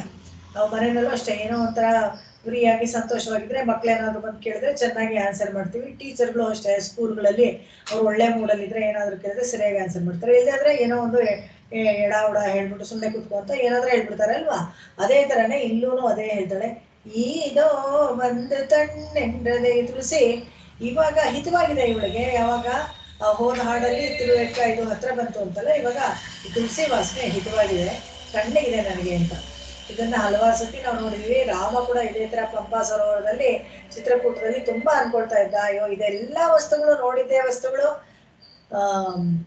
ಇವಳು ಸೀತೆ ಇದ್ದಾಗ ನನಗೆ ಇದೆಲ್ಲ ತುಂಬಾ ಹಿತವಾಗಿತ್ತು. ಆದ್ರೆ ಅದೇ ಗೋದಾವರಿ, ಅದೇ ಪಂಪಾ ಸರೋವರ ಇವಾಗ ನನ್ಗೆ ಇಷ್ಟನೇ ಆಗ್ತಾ ಇಲ್ಲ, ತಣ್ಣಗೆ ಗಾಳಿನೇ ಬೀಸ್ತಾ ಇಲ್ಲ, ನೋಡಕ್ಕೂ ಚೆನ್ನಾಗಿಲ್ಲ ಅಂತ ಅನ್ನಿಸ್ತಾ ಇದೆ ಅಂತ. ಇದು ರಿಲೇಟಿವ್ ಟರ್ಮ್ ಅಷ್ಟೇ. ಮನೆಯೇವ ಮನುಷ್ಯಾಣಂ ಕಾರಣಂ ಬಂಧ ಮೋಕ್ಷ ಅಂತ ವೇದಗಳಲ್ಲಿ ಹೇಳ್ತಾರಲ್ಲ, ಅದಕ್ಕೆ ಅದೇ ತರ ಮನಸ್ಸೇ ಎಲ್ಲದಕ್ಕೂ ಕಾರಣ. ಮನಸ್ಸಲ್ಲಿ ನಾವು ಹೇಗ ಅನ್ಕೊಂಡಿರ್ತೀವೋ ಆ ಭಾವನೆ ಪ್ರಕಾರ ಅದೇ ತರ ಬರುತ್ತೆ. ಏನೋ ಅಂತ ಅಪ್ಪ ಇವಾಗ ಬಂತು ನೋಡಿ ಆ ತುಳಸಿ ವಾಸನೆ. ತಣ್ಣೆಂದ್ರದೆ ಇಷ್ಟು ದಿವಸ ಕಷ್ಟಪಡ್ತಾ ಇದ್ದೆ, ಅಯ್ಯೋ ಭಗವಂತ ಸಿಗ್ಲಿಲ್ವಲ್ಲ ಅಂತ ದುಃಖ ಪಟ್ಕೊಂಡು ಆ ಗಾಳಿ ಬಿಸಾಗಿದೆ, ಬೆಳದಿಂಗಳು ಚೆನ್ನಾಗಿಲ್ಲ ಅಂತೆಲ್ಲ ಕಂಪ್ಲೇಂಟ್ ಮಾಡ್ತಾ ಇದ್ಲಲ್ಲ ಈ ನಾಯಕಿ. ಇದೋ ತಣ್ಣೆಂದ್ರದೆ ಇವಾಗ ಬೀಸ್ತಾ ಇರೋ ತುಳಸಿ ಗಾಳಿ ನನಗೆ ತಣ್ಣಗಿದೆ ಅಂತ. ಯಾಕಂದ್ರೆ ಆಗ್ಲೇ ಭಗವಂತ 2-3 ಸತಿ ಕನಸಿನಲ್ಲಿ ದೃಶ್ಯ ನನಗೆ ಸಿಕ್ಕಿತ್ತು, ತುಳಸಿ ಮಾಲೆ ಕೊಟ್ಟಂಗು ಅಂತ ಅನಿಸಿತ್ತು. ಅದೆಲ್ಲ ನೆನೆಸ್ಕೊಂಡು ನನಗೆ ಸಂತೋಷವಾಗಿ ನನ್ನ ಮೂಡ್ ಚೆನ್ನಾಗಿದೆ, ಅದಕ್ಕೆ ಇವಾಗ ಗಾಳಿ ಬೀಸ್ತಾ ಇರೋದು ತಣ್ಣೆಂದ್ರದೆ ಅಂತ ಹೇಳ್ತಾಳೆ. ಇಲ್ಲಿಗೆ ನಿಲ್ಸ್ಕೊಳ್ಳೋಣ. ತುಂಬಾ ಚೆನ್ನಾಗಿದೆ ಇದು. ಇಲ್ಲಿ ಇನ್ನೊಂದೇ ಒಂದು ತಿರುಮೇಶಿ ಆಳ್ವಾರ್ ಹಾಡನ್ನ ಹೇಳ್ಬಿಟ್ಟು ಮುಗಿಸ್ತೀನಿ. ಯಾಕಂದ್ರೆ ಈ ಭೋಗ್ಯ ವಸ್ತುಗಳನ್ನ ಅನುಭವಿಸ್ಬೇಕಾದ್ರೆ ನಮಗೆ ಇಷ್ಟ ಇರೋರೆ, ನಮಗ್ ಬೇಕಾದವ್ರ ಜೊತೆಗಿದ್ರೆ ತುಂಬಾ ಒಳ್ಳೇದು. ಯಾವಾಗ್ಲೂ ಅಷ್ಟೇನೆ. ಒಂದು ದಿವ್ಯದೇಶಕ್ಕೆ ಹೋದ್ರೆ ಕೂಡ ಭಾಗೋದವ್ರ ಜೊತೆಗೆ ಹೋಗೋದು ಒಂಥರ, ಒಬ್ಬರೇ ಹೋಗಿ ನೋಡ್ಕೊಂಡ್ ಬರೋದು ಒಂಥರ, ಅದಕ್ಕೆ ವ್ಯತ್ಯಾಸವಾಗಿರುತ್ತೆ. ಅದನ್ನೆಲ್ಲ ಅಲ್ಲಿ ಸುಲಭವಾಗಿ ನಮ್ಗೆ ಸಿಗದೆ ಇರೋ ವಸ್ತು ಸಿಕ್ಕಿದಾಗ ಅದು ಭಗವಂತನ ಕೃಪೆ ಅಂತ ತಿಳ್ಕೊಬೇಕು. ನಾನಾಗಿ ನನ್ನ ಪ್ರಯತ್ನದಿಂದ ನನಗೆ ಸಿಕ್ತು ಅಂತ ಜಂಬ ಪಡ್ಕೊಂಡ್ಬಿಡೋದು, ಗರ್ವ ಜಂಬ ದರ್ಪವಾಗಿ ಇರಬಾರ್ದು. ಭಗವಂತನ ಕೃಪೆಯಿಂದಲೇ ಸಿಗ್ತಾ ಇದೆ ಅಂತ ತಿಳ್ಕೊಳ್ಬೇಕು. ಅವಾಗ ಅದ್ರಲ್ಲೆಲ್ಲ ಒಂದು ರುಚಿ ಸಿಗುತ್ತೆ. ಈ ಏಕಾರ ಹಾಕೋ ಕಾರಣನೇ ಅದು. ತಿರುವಿರತ್ತಂದಲ್ಲಿ ನಾನು ಹೇಳಿದ್ನಲ್ಲ ಈಗಾಗ್ಲೇ, ಎಲ್ಲ ಪದ್ಯ ಏಕಾರದಲ್ಲಿ ಎಂಡಾಗತ್ತೆ. ಈ ನಾಯಕಿಯ ಸಂತೋಷಕ್ಕೆ ಭಗವಂತ ಏನ್ ಮಾಡ್ತಾನೆ, ಸಂಶ್ಲೇಷ ಮತ್ತು ವಿಶ್ಲೇಷಣೆ ಉಂಟು ಮಾಡ್ತಾನೆ. ಯಾವಾಗ್ಲೂ ಜೊತೆಗಿದ್ರು ಅವಾಗ ಅದರ ರುಚಿ ಗೊತ್ತಾಗಲ್ಲ ಅಂತ ಸ್ವಲ್ಪ ವಿಶ್ಲೇಷಣೆ ಮಾಡಿ ಮತ್ತೆ ತಿರ್ಗಾ ಸಂಶ್ಲೇಷ ಮಾಡ್ತಾನೆ. ಇದಕ್ಕೆ ಇವಾಗ ನಾನು ಹೇಳ್ತಾನೆ ಇದು ಏವಂ ಪರ ವೈಯಂ ಸೊಲ್ಲಂತ, ಯಾವತ್ತಾದ್ರೂ ಒಂದ್ ದಿವಸ ನಮ್ಗೆ ಒಳ್ಳೇದ್ ಮಾಡ್ತಾನೆ ಅಂತ. ಇದನ್ನೇ ನಾನ್ಮೋಹನ್ ತಿರುವಂದಾದಿನಲ್ಲಿ ತಿರುಮೇಶಿ ಆಳ್ವಾರ್ ಕೂಡ ಹಾಡ್ತಾರೆ. ಇಂದ್ರಾಹ ನಾಳೆಯೇ ಆಹ ಇನಿಚ್ಚಿರಿದ ನನ್ರಾಹ ನಿನ್ನರುಳ್ಳೆನ್ ಪಾಲವೇ. ಎಷ್ಟು ಈಸಿಯಾಗಿ ಅರ್ಥ ಆಗತ್ತೆ ನೋಡಿ. ಇವತ್ತಾದ್ರೆ ಇವತ್ತು ಕೃಪೆ ಮಾಡು, ಆಗಲ್ವಾ ನಾಳೆಯೋ ಇಲ್ಲರ ನಾಳೆ ಮಾಡು, ಇಲ್ಲ ಆಗಲ್ಲ ಬಿಡು ಇವಾಗೆಲ್ಲ ಆಗಲ್ಲ ಅಂದ್ರೆ ಯಾವತ್ತಾದ್ರೂ ನಿನ್ಗೆ ಯಾವಾಗ ಕನ್ವೀನಿಯಂಟ್ ಅವಾಗ ಮಾಡು, ಏನ್ ಪಾಲದೆ, ಅವಾಗ ನನಗೆ ಒಂದು ಚಿಕ್ಕ ಸಂತೋಷ ಸಿಗತ್ತೆ ಅಂತ. ನನ್ರಾಹ ನಾನುನ್ನೈ ಅನ್ರಿ ಇಲೇನ್, ನೀನ್ ಕೃಪೆ ಮಾಡು, ನೀನ್ ಕೃಪೆ ಮಾಡದೆ ಹೋದ್ರು, ಆದ್ರೆ ನಿನ್ನ ಬಿಟ್ಟು ನಾನು ಬೇರೆ ಯಾರನ್ನೂ ನಾನು ಕೈ ಜೋಡ್ಸಕ್ ಹೋಗೋದಿಲ್ಲ. ಕಂಡಾಯ್ ನಾರಣನೇ, ತಿಳ್ಕೊಪ್ಪ, ನಾನು ನಿನ್ನ ಬಿಟ್ಟು ಏನ್ ಮಾಡ, ನೀ ಎನ್ನೈ ಅನ್ರಿ ಇಲ್ಲೇ. ಇನ್ನೊಂದು ಇದಾಗ್ತಾರೆ, ಟ್ಯಾಗ್ ಹಾಕ್ತಾರೆ ಅಲ್ಲಿ ದೇವ್ರಿಗೆ. ಏನಪ್ಪಾ ಅಂತ ಹೇಳಿದ್ರೆ, ನನ್ನನ್ನ ಬಿಟ್ಟು ನೀವ್ ಇರಕ್ಕಾಗಲ್ಲ, ಗೊತ್ತಾಯ್ತಾ ಅಂತ ಹೇಳ್ತಾರೆ. ಇದು ಆಗ್ರಹ, ಏನು ಇದು ಆಂಡಾಳ್ ಮಾಡ್ತಾರಲ್ಲ ಅದೇ ತರನೇ ತಿರುಮೇಶಿ ಆಳ್ವಾರ್. ನೀ ಎನ್ನೈ ಅನ್ರಿ ಇಲೈ. ಯಾಕಂದ್ರೆ we are the visible dress of God. ಜೀವಾತ್ಮಗಳೆಲ್ಲಾನೇ ಭಗವಂತನ ಶರೀರ. ಶರೀರ ಇಲ್ಲದೆ ಇದ್ರೆ ಶರೀರ ಹೇಗಿರಕ್ಕಾಗತ್ತೆ? ಅದಕ್ಕೆ ನೀ ಅನ್ರಿ ನಾ ಅನ್ರಿ ನೀ ನಾ ಅನ್ರಿ ಇಲೈ, ನನ್ನನ್ನ ಬಿಟ್ಟು ನೀನಿಲ್ಲ ಅಂದ್ರೆ ವ್ಯಕ್ತಿಗತವಾಗಿ ದೇವರು ಅಂತ ಹೇಳ್ಬೇಕಾದ್ರೆ ನಾವೆಲ್ಲ ಜೀವಾತ್ಮಗಳೆಲ್ಲ ದೇವರ ಶರೀರ. ಹಾಗಾಗಿ ಅದನ್ನ ನೋಡ್ಬೇಕು. ನಾವಿಲ್ದೆ ಹೋದ್ರೆ ಅವನು ಇಲ್ಲ ಅಂತ ತಿರುಮೇಶಿ ಆಳ್ವಾರ್ ಹೇಳ್ತಾರಲ್ಲ. ಅದಕ್ಕೆ ಇಂದ್ರೋ ನಾಳೆ ಯಾವತ್ತೋ ಅಂತೂ ನಿಧಾನಕ್ಕೆ ನೀನು ಅನುಗ್ರಹ ಮಾಡೇ ಮಾಡ್ತೀಯ ಅಂತ ಹೇಳ್ಬಿಟ್ಟು ರೇ ಆಫ್ ಹೋಪ್, ಮಹಾವಿಶ್ವಾಸ, ಅದನ್ನ ನಮ್ಗೆ ಕೊಡ್ತಾರೆ. ಶರಣಾಗತಿಗೆ ಮುಖ್ಯವಾದ ಅಂಗನೇ ವಿಶ್ವಾಸ. ವಿಶ್ವಾಸ ಇಲ್ಲಿ ಹೋದ್ರೆ ಏನೂ ಆಗೋದಿಲ್ಲ, ಅದನ್ನೇ ತೋರಿಸ್ಕೊಡ್ತಾರೆ. ನಮ್ಮಾಳ್ವಾರ್ ತಿರುವಡಿಗಳೇ ಶರಣಂ. ಆಕಾಶಾತ್ ಪತಿತಂತೋಯಂ ಯಥಾ ಗಚ್ಚತಿ ಸಾಗರಂ. ಸರ್ವದೇವ ನಮಸ್ಕಾರಃ ಕೇಶವಂ ಪ್ರತಿ ಗಚ್ಚತಿ, ಕೇಶವಂ ಪ್ರತಿ ಗಚ್ಚತಿ, ಕೇಶವಂ ಪ್ರತಿ ಗಚ್ಚತಿ. ಓಂ ಶಾಂತಿ ಶಾಂತಿ ಶಾಂತಿ. ಕಾಯೇನ ವಾಚಾ ಮನಸೇಂದ್ರಿಯೇರ್ವಾ ಬುದ್ಧ್ಯಾತ್ಮನಾ ವಾ ಪ್ರಕೃತೆ ಸ್ವಭಾವಾತ್ ಕರೋಮಿ ಯದ್ಯತ್ ಸಕಲಂ ಪರಸ್ಮೈ ನಾರಾಯಣಾಯೇತಿ ಸಮರ್ಪಯಾಮಿ. ಎಲ್ಲರಿಗೂ ನಮಸ್ಕಾರ. ಥ್ಯಾಂಕ್ ಯು ಪವಿತ್ರ. ನೀವು ಕೇಳ್ತಾ ಇದ್ರಲ್ಲ, ಎಲ್ಲರೂ ಕೇಳಿಸ್ಕೊಬಿಡಿ.